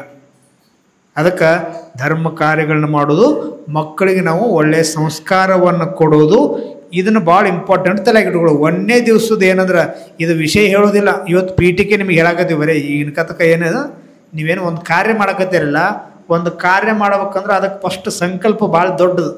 ಸಂಕಲ್ಪ ಭಾಳ ಇಂಪಾರ್ಟೆಂಟ್ ಇದೆ. ನಾವು ಯಾವುದಾರು ಒಂದು ಪೂಜೆ ಮಾಡ್ಬೇಕಾಗಿತ್ತಂದ್ರೆ ಸಂಕಲ್ಪ ಹೇಳ್ತೀವಿ. ಹಂಗೆ ನೀವು ಇವತ್ತಿಂದ ಒಂದೇ ಸತ್ಸಂಗದಿಂದ ಇನ್ನು 1 ವರ್ಷದ ಸತ್ಸಂಗ ನಡೆಸೋದಿರಲ್ಲ. 12 ಸತ್ಸಂಗ ಆಕ್ಕವು. 12 ಸತ್ಸಂಗ ಆಕ್ಕವಲ್ಲ, ಈ 12 ಸತ್ಸಂಗಗಳು ಹಿಂಗಾಗ್ಬೇಕಂದ್ರೆ ಆ ಕಡೆ ಈ ಕಡೆ ಇರುವಂಥವ್ರು ನಿಮ್ಮೂರಾಗ ನಿಮ್ಮ ಸುತ್ತಮುತ್ತ ನಿಮ್ಮ ಮೇಲೆ ದಬ್ಬಾಳಿಕೆ ಮಾಡೋರು ಮುಟ್ಟೆ ನೋಡ್ಕೊಳ್ಳಂಗೆ ಸತ್ಸಂಗ ಆಗ್ಬೇಕು ಬರಬರ. ಅದಕ್ಕೆ ಇದ್ರ ಬಗ್ಗೆ ಬರೀ ಪೀಠಿಕಿನ ಹೇಳಕತ್ತೀವಿ, ವಿಷಯನ ಬೇಡ, ತಯಾರು ಮಾಡ್ಕೋಬೇಕು ನಾವು. ಮೊದಲ ತವ್ರ ಮನೆಗೆ ಹೊಕ್ಕಿವಿ ಅಂದ್ರೆ 3 ದಿನ ಬ್ಯಾಗ್ ರೆಡಿ ಮಾಡ್ತಾರೆ ಇವರು. ಗೊತ್ತರೆ, ತವ್ರ ಮನೆಗೆ ಹೋಗೋದೈತ್ರ 3 ದಿನ ಮೊದಲಿಂದ ಬ್ಯಾಗ್ ತಯಾರು ಮಾಡ್ತಾರೆ. ಮತ್ತೆ ಅವಾಗ ಮತ್ತೇನು ಮರೆತು ಹೋಗಿದನ. ಹಂಗೆ 12 ತಿಂಗಳು ನಾವೀಗೇನು ಸತ್ಸಂಗ ಮಾಡೋರ್ದೇವಲ್ಲ, 1ನೇ ತಿಂಗಳದಾಗ ಏನು ಮಾಡೋದು, ಬರೀ ತಯಾರಿ ಮಾಡೋದು. ಏನು ಮಾಡೋದು, ಮುಂದಿನ ತಿಂಗಳು ಬರುವಾಗ ಮಕ್ಕಳನ್ನ ಕರ್ಕೊಂಡು ಬರೋದು. ಏನು ಮಾಡೋದು, ಮುಂದಿನ ತಿಂಗಳು ಬರುವಾಗ ಹನಿ ಮೇಲೆ ರಬ್ಬಗೆ ಇವತ್ತು ಹಚ್ಕೊಂಡು ಬರೋದು. ಅವ್ರಿಗೆಲ್ಲರಿಗೂ ಕಾಣಂಗೆ ಹಾಕ್ತಾರೆ ನೋಡ್ರಿ. ಹಾಕ್ತಾರ ಹನಿ ಮೇಲೆ ಇವತ್ತು ಹಚ್ಕೊಂಡು ನಮಗೇನಾಗತ್ತೈತಿ, ರಬ್ಬಂಗೆ ಎಲ್ಲರಿಗೂ ಕಾಣಂಗೆ ಇವತ್ತು ಪಟ್ಟ ಬಡಿದು ಕಾಣುವಂಗೆ ಒಂದು ಕುಂಕುಮ ಹಚ್ಕೋದು. ಟಿಕ್ಳಿ ಹಚ್ಕೋತೀರಿ ಈಗ ಭಾಳ, ಏನರೇ ಒಂದು ಹಚ್ಕೋರಿ ಕೊಟ್ಟು ಕಾಣಲಿ ಅದು. ಒಂದು ಹೆಣ್ಮಗಳು ಒಂದು ಕಡೆ ಹೋದಾಗ ಇದು ಚಿ ಕುಂ ಸೌತ್ ಬರೆದಿರ್ತಾರೆ ಲಗ್ನ ಪತ್ರಗಳು. ಚಿರಂಜೀವಿ ಕುಂಕುಮ ಸೌಭಾಗ್ಯವತಿ. ಒಂದು ಕಡೆ ಸಮಸ್ಯೆ ಬತ್ರಿ ಇದು. ಯಾಕಂದ್ರೆ ಮುಂದೆ ಮದುವೆ ಇತ್ತು. ಮದುವೆ ಟೈಮ್ನಾಗ ಹುಡುಗಿ ಏನು ಮಾಡಿತ್ತಂದ್ರೆ ಕುಂಕುಮ ಹಚ್ಕೊಂಡು ಟಿಕ್ಳಿ ಹಚ್ಕೊಂಡಿದ್ಲಾಕಿ. ಟಿಕ್ಳಿ ಹಚ್ಕೊಂಡು ಬಂದಿದ್ಲು. ಆಯ್ತವರು ಲಗ್ನ ಪತ್ರ ಓದುವಾಗ ಏನು ಮಾಡಿದಾರ, ಚಿರಂಜೀವಿ ಕುಂಕುಮ ಸೌಭಾಗ್ಯವ ಚಿ ಕುಂ ಸೌತ್ ಬರೆದಿತ್ತಲ್ಲಿ. ಇವ್ರು ಏನು ಮಾಡಿದ್ರೆ ತಪ್ಪೈತಂದು ಓದವ್ರು, ತಪ್ಪು ಯಾಕೆ, ಇದರ ಅರ್ಥ ಏನು, ಚಿರಂಜೀವಿ ಕುಂಕುಮ ಸೌಭಾಗ್ಯವತಿ. ಆಕೆ ಹೆಣ್ಣಿ ಮೇಲೆ ಏನು ಹಚ್ಕೊಂಡಾಳ ನೋಡು ಅಂದ್ರು. ನೋಡ್ರಿ ಟಿಕ್ಳಿ ಹಚ್ಕೊಂಡಿಲ್ಲ ಆಕೆ. ಚಿರಂಜೀವಿ ಟಿಕ್ಳಿ ಸೌಭಾಗ್ಯವತಿ ಬರೆಯುವಂಥ ಪರಿಸ್ಥಿತಿ ಬಂದೈತಿ ಈಗ.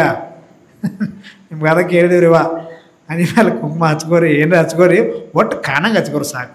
ನಮ್ಮ ಧರ್ಮ ನಾವು ಬಿಡಬಾರ್ದು, ಏನು ಜೀವ ಹೋದ್ರೆ ಬಿಡಬಾರ್ದು. ಚೇಳು ಒಂದು ಹೊಳಿ ಒಳಗೆ ಗಿಡದ ಮೇಲೆ ಚೇಳು ಇರ್ತತ, ಅದು ಏನೋ ಗಾಳಿಗೆ ಬ್ಯಾಲೆನ್ಸ್ ತಪ್ಪಿ ನೀರೊಳಗೆ ಬಿತ್ತು. ಮುನುಗಾಕತ್ತೈತಿ, ಸಾಯಕತ್ತೈತಿ. ಅದು ಸಾಯಕತ್ತೈತಿ. ಅದನ್ನು ನೋಡಿ ಒಬ್ಬ ದಂಡಿಗಿರುವಂಥ ಒಬ್ಬ ಸಾಧು ಏನು ಮಾಡ್ತಾನದು, ಒಂದು ಜೀವಿದು ಅಹಿಂಸಾ ಪರಮೋ ಧರ್ಮ, ಇದು ಸಾಯಕತ್ತೈತಿ, ನಾವು ಬಿಟ್ಟು ಅಂದ್ರೆ ಸಾಯ್ತೈತಿ ತಿಳ್ಕೊಂಡು ಏನು ಮಾಡ್ತಾನಂದ್ರೆ ಒಡ್ಕೋತ ಹೋಗಿ ಕೈ ಹಾಕಿ ಆ ಚೇಳ ಹಿಂಗೆ ಮ್ಯಾಲೆ ಎದ್ದು ಮುನುಗಬಾರಂತೇಳಿ ಎತ್ತಿ ತೆಗೆದು ದಂಡಿಗೆ ಹೋಗ್ಬೇಕು. ಹಿಂಗೆ ಹಿಡಿದು ಎತ್ತಿ ತೆಗೆದು ಮ್ಯಾಲೆ ತೆಗೆದ್ರೊಳಗೆ ಸಣ್ಣ ಇದು ಹಿಂದಿನ ಬಾಲ ವಾಂಕ್ ಮಾಡಿ ಕಚ್ 3-4 ಕಡೆ ಕಡಿತು. ಆದರೂ ಸಹಿತ ಕಡಿದ್ರು ಸಹಿತ ಅದನ್ನ ತೊಗೊಂಡು ಬಂದು ದಂಡಿಗೆ ಬಿಟ್ಟು ಸಾಧು, ಆ ಶಿಷ್ಯ ಕೇಳ್ತಾನ, ಆ ಸಾಧುಗಳು ಶಿಷ್ಯ, ಅಲ್ರಿ ಗುರುಗಳ ನೀವು ಹುಚ್ಚದಿರೋ ಶಾನೆ ಅದಿರೋ, ಅದು ಮುನಿಗೆ ಸಾಯಕತ್ತಿತ್ತು, ಮಗನ ಸಾಯಲಿತ್ತು ಬಿಟ್ಕೊಟ್ಟ, ನೀವು ಅದನ್ನು ಕಾಪಾಡಕ್ಕೆ ಹೋಗಿ ಅದ್ರ ಕೈಲೇನ ಮತ್ತೆ ಕಡ್ಸ್ಕೋತಿಲ್ಲ, ಎಂಥ ಶಾನ್ಯಾರ ನೀವು. ಆದ್ರೆ ಗೋಡ್ಯಾಗ ಗೂಟ ತೆಗೆದು ತಲೆಯಾಗ ಹೊಡ್ಕೊಂಡಿರ್ತಾರೆ ನೋಡ್ರಿ, ಹಂಗೆ ವರ್ತಮಾನದೊಳಗೆ. ಇದ್ದದನ್ನು ಬಿಡ್ಬೇಕಿಲ್ಲ, ಬಿಟ್ಟು ನೀವು ತೊಗೊಂಡು ನೀರಾಗ ಸಾಯೋದನ್ನು ತೊಗೊಂಡು ಕಡ್ಸ್ಕೋದ್ರಿ, ಎಂಥ ಹುಚ್ಚರಿ ಅಂದ ಶಿಷ್ಯ. ಅವಾಗ ಶಿಷ್ಯಗ ಗುರುಗಳು ಒಂದು ಬೋಧನೆ ಮಾಡ್ತಾರ. ಈ ಗುರುಗಳು ಮತ್ತು ಶಿಷ್ಯರು ಹೆಂಗಿರ್ತಾರಲ್ಲ, ಯಾವ ಸಮಯಕ್ಕೆ ಯಾವ ಬೋಧನೆ ಮಾಡ್ತಾರೆ ತಿಳಿಯಂಗಿಲ್ಲ. ಬಾರೋ ಶಿಷ್ಯ ಅಂದರು, ತಲೆ ಮೇಲೆ ಕೈ ಆಡಿಸಿದ್ರು, ಇದರಿಂದ ನೀನು ಜೀವನದೊಳಗೊಂದು ಪಾಠ ಕಲಿಯಬೇಕು. ಏನು ಪಾಠ? ಆ ಚೇಳ ನೀರೊಳಗೆ ಬಿದ್ದು ಸಾಯಕತ್ತೈತಲ್ಲ, ಅದ್ರ ಜೀವ ಹೊಕ್ಕೈತೆ ಅನ್ನೋದು ಅದು ಗೊತ್ತೈತಿ. ಜೀವ ಹೊಕ್ಕೈತೆ ಅನ್ನೋದು ಗೊತ್ತಿದ್ರು ಸಹಿತ ನಾ ಕಾಪಾಡಕ್ಕೆ ಹೋದ ಕೂಡಲೇ ಅದು ನನ್ನ ಕಡಿತು. ಯಾಕಂದ್ರೆ ಚೇಳಿನ ಧರ್ಮ ಕಡಿಯೋದು, ಅದರ ಧರ್ಮ. ಅದು ತನ್ನ ಜೀವ ಹೊಂಟೈತೆ ಅಂದರೂ ತನ್ನ ಧರ್ಮ ಬಿಡಲಿಲ್ಲ. ಮತ್ತು ನಾವು ಕಾಪಾಡೋ ನಮ್ಮ ಧರ್ಮ ಐತಿ, ನನ್ನ ಕಡ್ಯಾಕತ್ತೈತೆ ನಾ ಹೆಂಗೆ ಬಿಡ್ಲಿವೋ ಅದನ್ನಂದ್ರೆ ನಾ ಹೆಂಗೆ ಬಿಡಕ್ಕೆ ಸಾಧ್ಯ ಐತಿ? ಯಾರೋ ಏನೋ ಅಂತಾರ ಅಂತ ಹೇಳಿ ನಾವು ನಮ್ಮ ಧರ್ಮ ಯಾಕೆ ಬಿಡೋದ್ರಿ? ಶಾಲ್ಯಾಗ ಹುಡುಗರು ಅಸಹ್ಯ ಮಾಡ್ತಾವೆ, ಟೀಕೆ ಮಾಡ್ತಾವೆ, ಹಣಿ ಮೇಲೆ ವಿಭೂತಿ ಹಚ್ಕೊಂಬಂದಾನ. ಅವ್ರು ಯಾರೋ ಅಂತಾರ, ನಾವ್ಯಾಕೆ ವಿಭೂತಿ ಹಚ್ಕೊಳ್ಳೋದು ಬಿಡೋದು? ನಾವ್ಯಾಕೆ ಕುಂಕುಮ ಹಾಕೊಳ್ಳೋದು ಬಿಡೋದು? ವರ್ತಮಾನದೊಳಗೆ ಇದನ್ನು ಭಾಳ ಇಂಪಾರ್ಟೆಂಟ್ ನೆನಪಿಟ್ಕೊಂಡು ನೀವು. ಮತ್ತೆ ಇದನ್ನು ಫಿಕ್ಸ್ ಇದೆ. ಕೊಳಗ ಲಿಂಗ ಅದಾವೆ ಎಲ್ಲರಿಗೆ, ಆಲ್ಮೋಸ್ಟ್ ಎಲ್ಲ ಲಿಂಗಾಯತರು ಇರೋದ್ರಿಂದ ಕೊಳಗ ಲಿಂಗ ಅದಾವೆ. ದಿನನಿತ್ಯ ಮನ್ಯಾಗ ಹುಡುಗರಿಗೆ ಲಿಂಗ ಪೂಜೆ ಮಾಡೋದನ್ನು ಕಲಿಸೋದು, ಹನಿ ಮೇಲೆ ವಿಭೂತಿ ಹಚ್ಕೊಳ್ಳೋದು, ಆಮೇಲೆ ಸಾಯಂಕಾಲ ಒಂದು ಕೂತು ಒಂದು ಯಾವುದೋ ಒಂದು ಬಂದಿರುವಂಥ ಶ್ಲೋಕ ಹೇಳೋದು, ಇವೆಲ್ಲ ಧರ್ಮ ಮಾರ್ಗಗಳೇ ಇವು. ಧರ್ಮ ಅಂದರೆ ಏನು ಎಲ್ಲೋ ಒಂದು ಕಡೆ ಏನೋ ಐತೆ ತಿಳ್ಕೊಬೇಡ. ಧರ್ಮ ಅಂದರೆ ಏನೋ ಇಲ್ಲ. ನಾವು ಏನು ಆಚರಣೆ ಮಾಡ್ತೀವಲ್ಲ ಅದರೊಳಗೆ ಧರ್ಮ ಇರ್ತದೆ. ತಾಯಿ ತಂದೆ ಮೇಲೆ ಇಟ್ಟಿರುವಂಥ ಗೌರವನ ಧರ್ಮ ಅಂತ ಹೆಂಗೆ ಹೇಳಿದೀವಲ್ಲ. ಈ ಸೊಸಿ ಅತ್ತಿ ಮಾವನ ಭಾಳ ಪ್ರೀತಿಯಿಂದ ಕಾಣಕತ್ತಿದ್ಲಂದ್ರೆ ಅದು ಒಂದು ಧರ್ಮನ, ಅದು ಸೊಸೆಯ ಧರ್ಮ. ಮತ್ತು ಸೊಸಿ ಚಲೋ ಅದಾಳ ಅಂಥೇಳಿ ಅತ್ತಿ ದಬಾಣಿಕೆ ಮಾಡಕತ್ತಂದ್ರೆ ಅದು ಸರಿಯಲ್ಲ. ಅತ್ತಿನೂ ಸೊಸಿನ ಮಗಳ ಹಂಗೆ ನೋಡ್ಕೊಳ್ಳೋದು ಹಾಕಿದ ಅತ್ತಿ ಧರ್ಮ ಅದು. ಅತ್ತಿ ಸೊಸಿ ಅಂದ್ಕೂಲೆ ಒಂದು ಕತೆ ನಾವು ಆಲ್ಮೋಸ್ಟ್ ಭಾಳ ಕಡೆ ಹೇಳ್ತಿರ್ತೀವಿ. ಇಬ್ಬರು ಅತ್ತಿ ಸೊಸಿ ಇದ್ರತ್ತ, ಭಾರಿ ಇದ್ರತ್ತ. ಅತ್ತಿ ಮೇಲೆ ಸೊಸಿಗೆ ಈಗ ಹಿಂಗಿರ್ತಾವಂದ್ರೆ ನೀವು ತಿಳ್ಕೊರ, ಸಿಟ್ಟಿ ಬರಬೇಡ್ರಿ. ಮತ್ತು ಏನು ಯಾವ ಹೆಣ್ಮಗಳು ಸೊಸಿ ಆಗಿರ್ತಾಳೆ ನೋಡ್ರಿ, ಯಾವ ಹೆಣ್ಮಗಳು ಸೊಸಿ ಆಗಿರ್ತಾಳೋ, ಸೊಸಿ ಆದಾಗ ಅತ್ತಿ ಮನಸ್ಸಿಗೆ ಬರೋಂಗಿಲ್ಲ. ಸೊಸಿ ಆದಾಗ ಅತ್ತಿ ಮನಸ್ಸಿಗೆ ಬರೋಂಗಿಲ್ಲ. ಅದ ಸೊಸಿ ಮುಂದೆ ಅತ್ತೆ ಹಾಕಲ್ಲ, ಅದ ಸೊಸಿ ಮುಂದೆ ಅತ್ತೆ ಹಾಕಲ್ಲ. ಆವಾಗ ಅತ್ತೆ ಆದಾಗ ಸೊಸಿ ಮನಸ್ಸಿಗೆ ಬರೋಂಗ. ಹಿಂಗೆ ಉಲ್ಟಾ ಐತೆ, ರಿವರ್ಸ್ ಗಾಡಿ. ಹಿಂಗಿಬ್ಬರು ಅತ್ತೆ ಸೊಸಿ ಇದ್ದರು. ಒಳಗೆ ಇವು ಅತ್ತೆ ಸೊಸಿಗಿರುವಂಥ ಯುದ್ಧದ ಜಗಳು ಒಳಗೆ ಇದ್ದು, ಆಕಿ ಒಂದು ಸಾರಿ ಏನು ಮಾಡ್ಲಂದ್ರೆ ಭಾಳ ಅತ್ತಿಗೆ ಗೌರವ ಕೊಡ್ಬೇಕು, ಗೌರವ ಕೊಡ್ತಾರೆ ಅಂದ್ರೆ ಮ್ಯಾಲೆ ತೋರ್ಪಡಿಕೆ ಗೌರವ ಕೊಡೋರು ಭಾಳ ಮಂದಿದ್ದಾರೆ ಸೊಸ್ತ್ಯಾರಿಗೆ. ನೀವೆಲ್ಲರೂ ಭಾಳ ಹುಷಾರಿರಿ ಅತ್ತಿಗಳು. ಮ್ಯಾಲೆ ಅತ್ಯಾರ ಅಂದ ಮ್ಯಾಲೆ ಗೌರವ ಕೊಟ್ಟು ಒಳಗೆ ಕತ್ತಿ ಮಷಿ ಮಂದಿ ಭಾಳ ಐತಿ. ಸುಮ್ಮನೆ ಉದಾಹರಣೆ ಹೇಳಕತ್ತೀವಿ ನಿಮ್ಗೆ. ಆಕೆ ಹಿಂಗೆ ಹೋಗ್ಬೇಕು. ನೀವು ಅಲ್ಲ, ನಿಮ್ಮ ಊರಾಗ ಅಲ್ಲರಿ ಇದು ನಾವು ಹೇಳೋ ಕತ್ತಿ ಒಳಗೆ ಈಗ ಸೊಸಿ. ಈಗ ಆ ಸೊಸಿ ಏನು ಮಾಡಲಿ ಅಂದ್ರೆ ಅತ್ತಿಯವ್ರಿಗೆ ಭಾಳ ಗೌರವ ಕೊಡ್ತಿದ್ಲು. ಇಬ್ಬರು ಕೂಡ ಒಂದು ಚಲೋ ಸೇರಿ ಉಟ್ಕೊಂಡು ಇಬ್ಬರು ಕೂಡ ಒಂದು ಫಂಕ್ಷನ್ಗೆ ಹೋದ್ರು. ಮನ್ಯಾಗ ಮದುವೆ ಇತ್ತು, ಫಂಕ್ಷನ್ಗೆ ಹೋದ್ರು. ಫಂಕ್ಷನ್ಗೆ ಹೋಗಿ ಅವರು ಅತ್ತಿ ಕುರ್ಚಿ ಮೇಲೆ ಕೂತಳ್ರಿ. ಕುರ್ಚಿ ಮೇಲೆ ಕುಂಡದಕ್ಕೆ ಇನ್ನೊಂದು ಕುರ್ಚಿ ಖಾಲಿ ಇತ್ತು ಇಲ್ಲಿ, ಹಿಂಗೆ ಮಗಲ್ ಕುರ್ಚಿ. ಎಲ್ಲರೂ ಕುಂಡ್ರ ತಂಗಿ ನೀನು ಕುಂಡ್ರ, ಅತ್ತಿ ಮಗಳು ಕುಂಡ್ರ ಅಂದ್ಲಿಕ್ಕೆ. ಅತ್ತೆಯವ್ರು ಹೆಂಗೆ ಕುಂಡ್ರದು ಅವ್ರ ಜೋಡಿ ಅವ್ರ ಮಗಳು. ತಪ್ಪು ಅತ್ತಿ ಮಗಳನ್ನ ಒಟ್ಟ ಕುಂಡಾಗಿಲ್ಲ. ಅತ್ತಿ ಸಮಾನವಾಗಿ ಕುಂಡ್ರದ್ರೆ ಗೊತ್ತದ್ರಿ ನೀವು ಯಾರು, ನೀವು ಒಟ್ಟ ಅಲ್ಲ, ನೀವು ಜೀವನದಾಗ ಯಾರು ಅತ್ತಿ ಸಮಾನದಾಗ ಕುಂಡ್ರಬೇಡ ಅಂತೇಳಿ ಬೋಧನೆ ಮಾಡಕ್ಕೆ ಹತ್ಬಿಟ್ಲು ಸೊಸಿ. ಅವರೆಲ್ಲ ಮಂದಿ ಅಂದರು, ಅಬಾಬಾಬ ಎಂಥ ಸೊಸಿ, ಇವ್ ನೋಡುವ ಎಂಥ ಸೊಸಿ ಗಂಟು ಬಿದ್ದಾಳೆ ನಿನಗೆ, ನಿನ್ನಷ್ಟು ಪುಣ್ಯವಂತರ ಯಾರೇ ಇಲ್ಲ ಬಿಡು, ಎಲ್ಲರಿಗೂ ಇಂಥ ಸೊಸಿ ಹೇಳ್ಬೇಕಂದ್ರೆ ಅವ್ರ ಮಂದೆಲ್ಲ ಆಯ್ತು. ಈಗಿಗೆ ಒಂದಿಷ್ಟು ಹುರುಪ ಆಯ್ತು ಆಯ್ತು. ಈಗ ಅತ್ತಿಗೆ ಒಂದು ಒಳಗೆ ಶುರು ಆದ. ಯಾಕಂದ್ರೆ ಅತ್ತಿ ಒಳಗೆ ಗೊತ್ತಿದ್ಲ ಈಗ ಹೆಂಗದಾಳ ಅವನು. ಈಗ ಕುರ್ಚಿ ಮೇಲೆ ಕೊಂಡ್ರ ಒಳಗೆಲ್ಲ ಗಪ್ಪ ಅನ್ಲಿಕ್ಕೆ. ಅಚ್ಚಿ ಕುರ್ಚಿ ಮೇಲೆ ಕೂತಾಳಂದ್ರೆ ಆಕೆ ಸಮಾನವಾಗಿ ಕುಂಡ್ರೋದಿಲ್ಲ. ನನಗೊಂದು ಸಣ್ಣ ಕುರ್ಚಿ ಕೊಡ್ರಿ, ಸ್ಟೂಲ್ ಕೊಡ್ರಿ, ನಾನು ಸ್ಟೂಲ್ ಮೇಲೆ ಕುಂಡ್ರದ್ ಅಂತೇಳಿ ಒಳಗಿಂದ ಒಂದು ಸ್ಟೂಲ್ ತಂದು ಆ ಸ್ಟೂಲ್ ಮೇಲೆ ಈ ಸೊಸಿ ಕೂತಳು. ಸ್ಟೂಲ್ ಮೇಲೆ ಕುಂತ ತಕ್ಷಣ ಈ ಕಾಯ್ದೆ ನೋಡ್ಲ ಅಲ್ಲ ಸೊಸಿ ಮುದ್ದ ಅನ್ಲಿಕ್ಕೆ ಎಷ್ಟು ನಾಟಕ ಮಾಡಕತ್ತಿ ಅಂದ್ರು ಗೊತ್ತಿತ್ತು ಈಗ ಒಳಗೆ. ಆಮೇಲೆ ಈಕಿನೇ ಏನು ಸುಮ್ಕೊಂಡಿರ್ಬೇಕಿಲ್ಲ ಈಕೆ ಅತ್ತಿ. ಮಂದ್ಯಾಗ ಹೆಂಗೆ ಯಾರು ಹೆಂಗೆ ಮಾತಾಡ್ಸ್ತಾರೆ ಹಂಗೆ ಇದ್ದು ಕುಲ್ಲ ಆಗ್ಬೇಕ್ರಿ. ಇದು ಚಾಣಾಕ್ಷತೆ ಇದು. ಭಾಳ ತೆಗಿಯಕ್ಕೆ ಹೋಗ್ಬಾರ್ದು, ಕೆದ್ರಕ್ಕೆ ಹೋಗ್ಬಾರ್ದು. ರಾಡಿ ಗಾಡಿ ಇರ್ತಾವೆ, ಕೆದಿರ್ದಂಗೆ ರಾಡಿ ಹೊಡೆದೈತಿ, ಅದ್ರಾಗ ಏನು ಹೊಂಡಂಗಿಲ್ಲ. ಹಂಗೆ ಈಗಿನೂ ಕುರ್ಚಿ ಬಿಟ್ಲು, ತನಗೂ ಒಂದು ಸ್ಟೂಲ್ ತಂದು ಸ್ಟೂಲ್ ಮೇಲೆ ಕೂತಿಕ್ಕಿ ಆಯ್ತು. ಇಬ್ಬರು ಸಮ ಆದ್ರಲ್ಲ. ಆಯ್ತು ಸೊಸಿ ಪಟ್ನ ಎದ್ದು ನಾ ಅತ್ತಿ ಸಮ ಕುಂಡಂಗಿಲ್ಲ, ನನಗೊಂದು ಕಂಬಳಿ ತಂದುಕೊಂಡ್ರಿ ಅಂತ ಕಂಬಳಿ ಮೇಲೆ ಕೂತ್ಲಿ. ಅಲ್ಲ ಸೊಸಿ ಯಾಕೆ ಹಂಗೆ ಕುಂಡ್ರೆ, ಇಲ್ರಿ ನಿಮ್ಮ ಸಮ ನಾ ಒಟ್ಟ ಕುಂಡಂಗಿಲ್ಲ, ನಿಮ್ಮ ಸಮ ನಾ ಒಟ್ಟ ಕುಂಡ ಜೀವ ಹೋದ್ರೆ ಕುಂಡಂಗಿಲ್ಲ ಅತ್ಯಾರ ಅಂದು. ಹೌದಾ ನೋಡತ್ ಗಪ್ಪ ಮಗಳ ಅಂದೀಕಿ ಒಳಗೆ ಮನಸ್ಸಿನಾಗ. ಆಯ್ತು ಈಕೆ ಕಂಬಳಿ ಮೇಲೆ ಕೂತಿದ್ಲು, ಈಕಿ ಮ್ಯಾಲೆ ಸ್ಟೂಲ್ ಮೇಲೆ ಕೂತಿದ್ಲು. ಅತ್ತೆ ಏನು ಮಾಡಲಿ ಅಂದ್ರೆ ಈ ಸ್ಟೂಲ್ ತೆಗೆದು ಆಕಿನೂ ಒಂದು ಕಂಬಳಿ ಮೇಲೆ ಕೂತಿಲ್ರಿಪ್ಪ. ಅವಾಗ ಏನು ಮಾಡ್ಬೇಕು ಈಕಿ ಸೊಸಿ, ನಮ್ಮ ಅತ್ತಿ ಕಂಬಳಿ ಮೇಲೆ ಕೂತಾಳಂದ್ರೆ ನಾನು ಕಂಬಳಿ ಮೇಲೆ ಕುಂಡ್ರೋದು ಅಷ್ಟು ಯೋಗ್ಯ ಅಲ್ಲ, ನಾ ಕಂಬಳಿ ತೆಗೆದು ನೆಲಕ್ಕೆ ಕುಂಡಿರ್ತೀನಿ ರೀ. ಅದಕ್ಕೆ ನೆಲಕ್ಕೆ ಕೂತ್ಲು ಸೊಸಿ ನೆಲಕ್ಕೆ ಕೂತ್ಲು. ಈಕಿ ನೋಡೇ ಬಿಡೋಣ ಅಂದ್ಲಿಕ್ಕೆ ಅತ್ತಿ. ಈಕಿನೂ ಕಂಬಳಿ ತೆಗೆದ್ಲು, ಈಕಿನೂ ನೆಲಕ್ಕೆ ಕೂತ್ಲು. ಅವಾಗ ಏನು ಮಾಡ ಗುದ್ಮುರ್ಗೆ ಹಿಡಿತಲ್ಲ, ಸೊಸಿ ಪಟ್ನ ಎದ್ದು ನಿಂತಲು. ಅತ್ತಿ ಕೇಳಿ, ಅಲ್ಲ ಸೊಸಿಯ ಮತ್ತು ನಾನು ಕುರ್ಚಿ ಮೇಲೆ ಕೂತ್ನಿ, ನೀ ಸ್ಟೂಲ್ ಮೇಲೆ ಕುಂತಿ. ನಾನು ಸ್ಟೂಲ್ ಮೇಲೆ ಕೂತಾಗ ನೀ ಅದಕ್ಕಿಂತ ಕೆಳಗತ್ತ ಒಂದು ಕಂಬಳಿ ತೊಗೊಂಡು ಕೂತಿ. ಮತ್ತು ನಾನು ಕಂಬಳಿ ಮೇಲೆ ಕೂತಾಗ ನೀನು ನೆಲಕ್ಕೆ ಕೂತಿ. ಮತ್ತು ನಾನು ನೆಲಕ್ಕೆ ಕೂತ್ನಿ, ನೀ ಎಲ್ಲಿ ಕುಂಡಿರ್ತಿ ಈಗ ಹೇಳಂದಿಕ್ಕಿ. ನೆಲಕ್ಕೆ ಕುಂಡಿರ್ಬೇಕಲ್ಲ. ನಾನು ನೆಲಕ್ಕೆ ಕೂತಾಗ ಇನ್ನು ನನಗೆ ತೆಳಗೆ ಎಲ್ಲಿ ಕುಂಡಕ್ಕಿದಿ? ಅತ್ತೆಯವ್ರ ನೀವು ಹಂಗೆ ಸಾದಾ ವಿಚಾರ ಮಾಡೋಕೆ ಹೋಗ್ಬೇಡ್ರಿ. ನಾವು ಒಂದು ಪದ್ಧತಿ ಅಂದ್ರೆ ಪದ್ಧತಿ. ಒಮ್ಮೆ ಹಿಡಿದ್ರೆ ಅಂದ್ರೆ ಬಿಡಂಗಿಲ್ಲ, ಅದು ಬಿಡು ಮಗಳ ಅಲ್ಲ ಅಂದ್ಲಿಕ್ಕೆ. ನೀವು ಸಮ ಅಂತೂ ಒಟ್ಟು ಸಾಧ್ಯ ಇಲ್ಲ, ಅದು ಕುಂಡಂಗೆ ಇಲ್ಲ. ನೀವು ನೆಲಕ್ಕೆ ಕೂತಾರೆ ಅಂದ್ರೆ 3 ಫೂಟ್ ತೆಗ್ನ್ಯಾಗ ನಾ ಕುಂಡಿರ್ತೀನಿ, ನಿಮ್ಮ ಸಮ ಕುಂಡಾಗಿಲ್ಲ ಅಂತ. ಆವಾಗ ಅಲ ಸಸ್ಯ ಎಷ್ಟಕ್ಕರೆ ಸುಂಬಿರ್ಬೇಕು. ಹತ್ತಿಗಳು ಭಾಳ ರೀ, ಅಷ್ಟಕ್ಕರೆ ಸುಂಬಿರ್ಬೇಕು ಬ್ಯಾಡಿಕೆ. ಹಂಗಂದ್ರೆ ನಾ ನೆಲಕ್ಕೆ ಕೂತಾಗ ನೀ ತೆಗೆದು ಕೂತೇವ.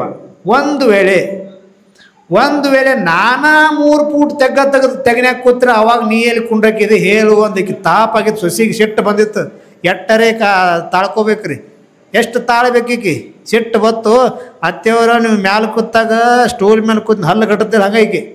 ಮ್ಯಾಲೆ ಕೂತಾಗ ಸ್ಟೂಲ್ ಮೇಲೆ ಕೂತ್ನಿ, ಸ್ಟೂಲ್ ಮೇಲೆ ಕೂತ್ರ ಕಂಬಳಿ ಮೇಲೆ ಕೂತ್ನಿ, ಕಂಬಳಿ ಮೇಲೆ ಕೂತ್ರಾಗ ನೆಲಕ್ಕೆ ಕೂತ್ನಿ, ನೆಲಕ್ಕೆ ಕೂತ್ರು ನೀವು ಮತ್ತೆ ಇನ್ನೂ ತೆಗ್ನ್ಯಾಕ ಕುಂಡಿರ್ತೀರ. ನೀವು ತೆಗ್ನ್ಯಾಕ ಕೂತ್ರ ಮುಚ್ಚಿ ನಿಮ್ಮ ಗೋರಿ ಮೇಲೆ ಹಾಕೊಂಡು ತಂದು ಇಂಥ ಸಹನ ಭಾಳ ಪರೀಕ್ಷೆ ಮಾಡಬಾರ್ದು ಅತ್ತಿ ಸೊಸಿ. ಅದಕ್ಕೆ ಪರೀಕ್ಷೆ ಭಾಳ ಮಾಡೋಕ್ಕೆ ಹೋಗ್ಬೇಡ್ರಿ ಅಂತ ಉದಾಹರಣೆ ಹೇಳಿದೆವು ನಿಮಗೆ. ಇದು ಒಂದು ಸಂಸ್ಕಾರಣ, ಇದು ಒಂದು ಧರ್ಮ ಮಾರ್ಗನ. ಅತ್ತಿ ಸೊಸಿ ಯಾವಾಗ ಅತ್ತಿ ಸೊಸಿ ಚಂದಂಗೆ ನೀವು ಅತ್ತಿಗಳಾದವ್ರು ಎದುರಿ ಭಾಳ ಮೇನಿ, ಸೊಸಿಗಳಾದವ್ರು ಎದುರಿ. ಒಂದು ಮಾತು ನಿಮ್ಗೆ ನೆನಪಿಟ್ಕೋರಿ. ಒಂದನೇ ಮಾತು ಮಕ್ಕಳನ್ನ ಕರ್ಕೊಂಡು ಬರೋದು. ಎರಡನೇ ಮಾತು ಯಾರ್ಯಾರು ಅತ್ತಿಗಳದಿರೋ ನಿಮ್ಮ ಸೊಸಿಗಳನ್ನ ನಿಮ್ಮ ಮಕ್ಕಳು ಹಂಗೆ ನೋಡ್ಕೊಳ್ರಿ. ಯಾರ್ಯಾರು ಸೊಸಿಗಳದಿರೋ ನಿಮ್ಮ ಅತ್ತಿನ ನಿಮ್ಮ ತಾಯಿ ಹಂಗೆ ನೋಡ್ಕೊಂಡ್ರೆ ಮನೆಯೊಳಗೆ ಅತ್ತಿ ಸೊಸೆಯನ್ನು ಜಗಳನ ಮುಗಿದೋಗ್ಬಿಡ್ದು.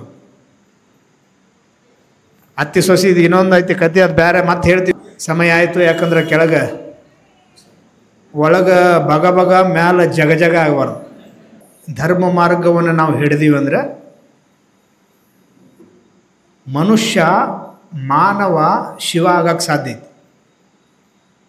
ದೇಹೋ ದೇವಾಲಯ ಪ್ರೋಕ್ತು ಜೀವೋ ದೇವ ಸನಾತನ.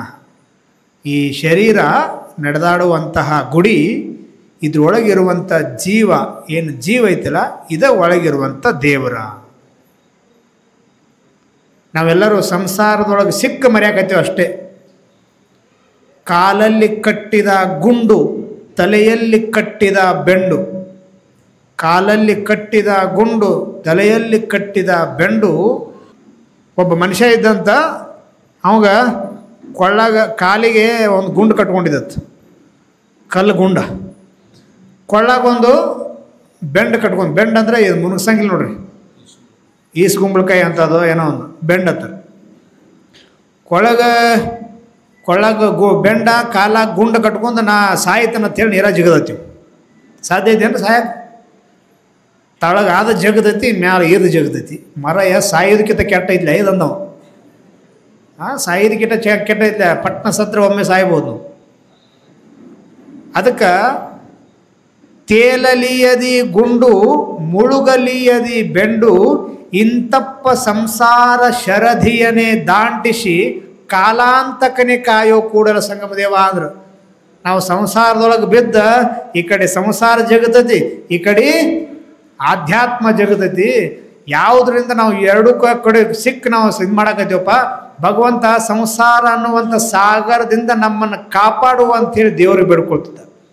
ಆ ದೇವರಿಗೆ ಬೇಡ್ಕೊಳ್ಳುವಂಥ ಕಾರಣ ಏನಂದ್ರೆ, ಆ ಸಂಸಾರ ಸಾಗರದಲ್ಲಿ ಬಿದ್ದಿರುವಂಥ ಪ್ರತಿಯೊಂದು ಜೀವಿ, ಪ್ರತಿಯೊಬ್ಬ ಮನುಷ್ಯ ಯಾವಾಗ ಸಂಸಾರದಿಂದ ಹೊರಗೆ ಬರ್ತಾನಂದ್ರೆ, ಸಂಸಾರದ ಶರದಿಯಿಂದ ಹೊರಗೆ ಬರ್ತಾನಂದ್ರೆ, ಆ ಭಗವಂತನ ಅನುಗ್ರಹ ಆದಾಗ, ಇಂತಹ ಪುರಾಣ ಪ್ರವಚನಗಳನ್ನು ಕೇಳಿದಾಗ, ದೇವರ ದಿಂಡ ಅಂಥೇಳಿ ಮನದಲ್ಲಿ ಭಕ್ತಿ ಮಾಡಿದಾಗ, ಮನಸ್ಸಿನಲ್ಲಿ ದೇವರ ನಾಮಸ್ಮರಣೆ ಮಾಡಿದಾಗ ಮಾತ್ರ ಇಂತಹ ಸಂಸಾರದ ಬಂಧನದಿಂದ ಮುಕ್ತಿ ಹೊಂದಲಿಕ್ಕೆ ಸಾಧ್ಯ ಐತಿ ಅಂಥೇಳಿ ವಚನಕಾರ ಬರ್ಕೊಂಡು ಬರ್ತಾರೆ. ಅಂತಹ ಸಂಸಾರದ ಬಂಧನದಿಂದ ಒಂದಿಷ್ಟು ಮುಕ್ತರಾಗಲಿಕ್ಕೆ ಮತ್ತೊಂದು ಮಾರ್ಗ ಅಂದ್ರೆ ಶ್ರೀಶೈಲ ಜಗದ್ಗುರು ಮಹಾಸನ್ನಿಧಿಯವರು ಸಮೀಪದ ಯಡೂರೊಳಗೆ ಮುಂದೆ ಬರುವಂತಹ ಹೋಳಿ ಹುಣ್ಣಿಮೆ ದಿನ ಒಂದು ಮಹಾನ್ ದೊಡ್ಡದಾಗಿರುವಂಥ ಒಂದು ಕಾರ್ಯಕ್ರಮ ಮಾಡೋರದ. ಅದು ಕುಂಭಾಭಿಷೇಕ ಅಂಥೇಳಿ ದೇವಸ್ಥಾನದ ರಾಜಗೋಪುರಗಳಿಗೆ ಮತ್ತು ದೇವಸ್ಥಾನದ ಗರ್ಭಗುಡಿಯ ಗೋಪುರಕ್ಕೆ ಶ್ರದ್ಧೆಯಿಂದ ಪೂಜೆ ಮಾಡಿರುವಂಥ ವಿಧಿವಿಧಾನದಿಂದ ತಯಾರು ಮಾಡಿರುವಂತಹ ಅನೇಕ ನದಿ ಸಮುದ್ರಗಳ ನೀರನ್ನು ವೀರಭದ್ರೇಶ್ವರನ ಶಿಖರದ ಮೇಲೆ ಅಭಿಷೇಕ ಮಾಡುವಂಥ ಒಂದು ದೊಡ್ಡ ಕಾರ್ಯಕ್ರಮ ಅದು. ಆ ಕಾರ್ಯಕ್ರಮ ಯಡೂರೊಳಗೆ ಸುಮಾರು ಒಂದು 3 ತಿಂಗಳ ಕಾಲ ನಡೆಯುತ್ತೈತಿ. ಆ 3 ತಿಂಗಳ ಕಾರ್ಯಕ್ರಮದ ಕೊನೆಯ ಒಂದು ವಾರ ಎಲ್ಲ ಭಕ್ತರಿಗೂ ಅವಕಾಶ ಐತದೆ. ಅದಕ್ಕೆ ಎಲ್ಲ ಭಕ್ತರಿಗೆ ಅವಕಾಶ ಕೊಡುವಂತಹ ಒಂದು ಮಹಾನ್ ಸಂಕಲ್ಪ ಅದಾಗೈತಿ. ಆ ಕಾರ್ಯಕ್ರಮದ ಅಂಗವಾಗಿ ಪ್ರತಿಯೊಂದು ಸುತ್ತಮುತ್ತಲಿನ ಗ್ರಾಮಗಳಲ್ಲಿ ಯಾವ್ಯಾವ ಊರೊಳಗೆ ವೀರಭದ್ರೇಶ್ವರನ ಭಕ್ತರದಾರೋ, ಯಾವ್ಯಾವ ಊರೊಳಗೆ ಭಕ್ತಿ ಅನ್ನುವಂಥದ್ದು ತುಂಬಿ ತುಳುಗಾಕೈತಿತ್ತು, ಯಾವ ಊರೊಳಗೆ ಒಂದಿಷ್ಟು ಧರ್ಮ ಮಾರ್ಗದಲ್ಲಿ ನಡೆಯುವಂಥ ಜನ ಅದಾರೋ, ಯಡೂರು ಈರನ್ನ ಭಕ್ತರು ಎಲ್ಲೆಲ್ಲಿ ಅದಾರೋ ಅಲ್ಲೆಲ್ಲಿ 5 ದಿನಗಳ ಕಾಲ ಪ್ರವಚನವನ್ನು ಇಟ್ಟು ಜನರಲ್ಲಿ ಧರ್ಮ ದೇವತೆ ಮತ್ತು ಸಂಸ್ಕಾರವನ್ನು ತುಂಬಿರುವಂತಹ ಜನಗಳೆಲ್ಲರೂ ಸೇರಿ ಯಡೂರು ಕ್ಷೇತ್ರಕ್ಕೆ ಬಂದು ಆ ಕುಂಭಾಭಿಷೇಕ ಕಾರ್ಯಕ್ರಮದಲ್ಲಿ ಪಾಲ್ಗೊಳ್ಬೇಕು ಅನ್ನುವಂಥ ಮಹಾನ್ ಸಂಕಲ್ಪ ಯಡೂರಲ್ಲಿ ಶ್ರೀಶೈಲ ಜಗದ್ಗುರು ಮಾಡಕತ್ತಾರಲ್ಲ, ಅದರ ಪೂರ್ವಭಾವಿಯಾಗಿ ಮೀಟಿಂಗ್ ಮಾಡಕತ್ತಾರೆ ನಾಳೆ 16ನೇ ತಾರೀಕು. ಅದರ ಯಾವಾಗ ಏನು ಯಾವ ಸಮಯ ಅಂಥೇಳಿ ಅವ್ರಿಗೆ ಸೂಚನೆ ಕೊಟ್ಟಿರ್ತೈತಿ. ಈಗ ಆ ಪ್ರಕಾರ ನೀವೆಲ್ಲ ಹಿರಿಯರು ಈ ಕಮಿಟಿ ಮೆಂಬರ್ಗಳು ಎಲ್ಲರೂ ಕೂಡಿ ಆ ಮೀಟಿಂಗ್ ಬಂದು ಅಟೆಂಡ್ ಆಗ್ರಿ. ಅಲ್ಲಿ ಜಗದ್ಗುರುಗಳು ಏನೇನು ಸೂಚನೆಗಳು ಕೊಡ್ತಾರ ಅವುಗಳನ್ನೆಲ್ಲರೂ ಪಾಲಿಸಿ ಲಾಸ್ಟ್ ಕೊನೆಗೆ ಆ ಹೋಳಿ ಹುಣ್ಣಿಮೆ ದಿವಸ ಕಲ್ಯಾಣ ಮಹೋತ್ಸವ ಇರ್ತೈತಿ. ಯಡೂರ ಕಲ್ಯಾಣ ಮಹೋತ್ಸವ ಯಾರು ನೋಡಿರಿ? ದೇವತಾ ಕಲ್ಯಾಣ ಭಾಳ ಅದ್ಭುತವಾಗಿರುವಂಥ ಕಲ್ಯಾಣ ಮಹೋತ್ಸವ ಅದು ಹೋಳಿ ಹುಣ್ಣಿಮೆ ದಿನನೇ ಇರ್ತೈತಿ. ಹೋಳಿ ಹುಣ್ಣಿಮೆ ದಿನ ಸಾಯಂಕಾಲ 6 ಗಂಟೆಗೆ ಇರ್ತೈತಿ. ಆ ಹೋಳಿ ಹುಣ್ಣಿಮೆ ಆದ ಮರುದಿನ ಅಲ್ಲಿ ಕುಂಭಾಭಿಷೇಕ ಇರ್ತೈತಿ. ಹಾಗಾಗಿ ಎಲ್ಲರೂ ಈ ವರ್ಷ ಏನು ಮಾಡೋದು ಅಂದ್ರೆ ಹೋಳಿ ಹುಣ್ಣಿಮೆ ದಿನ ಹರ್ಯಾಗ ಹೋಳಿಗೆ ಮಾಡೋದು, ಹೊಯ್ಕೊಂಡು ಬಾಯಿಗೆ ಹೋಳಿಗೆ ಉಣ್ಸೋದು, ಸಂಜೆಗೆ ಯಡೂರಿಗೆ ಬಂದುಬಿಡ್ದು ಎಲ್ಲ ಹೆಣ್ಮಕ್ಳು ಗಂಡ್ಮಕ್ಳು ಕೂಡೆ. ಗೊತ್ತೈತಿ ನಿಮ್ಗೆ ಅದೊಂದು ಗಾದೆ ಮಾತೈತಿ, ಅದು ಹೊಯ್ಕೊಂಡು ಬಾಯಿಗೆ ಹೋಳಿಗೆ ಊಟ ಅಂತ. ಗೊತ್ತಿಲ್ಲ, ಹಿರಿಯರು ಗೊತ್ತಿರಿ, ಈಗಿನ ಜನ್ರೇಷನ್ ಗೊತ್ತಿರಂಗಿಲ್ಲ.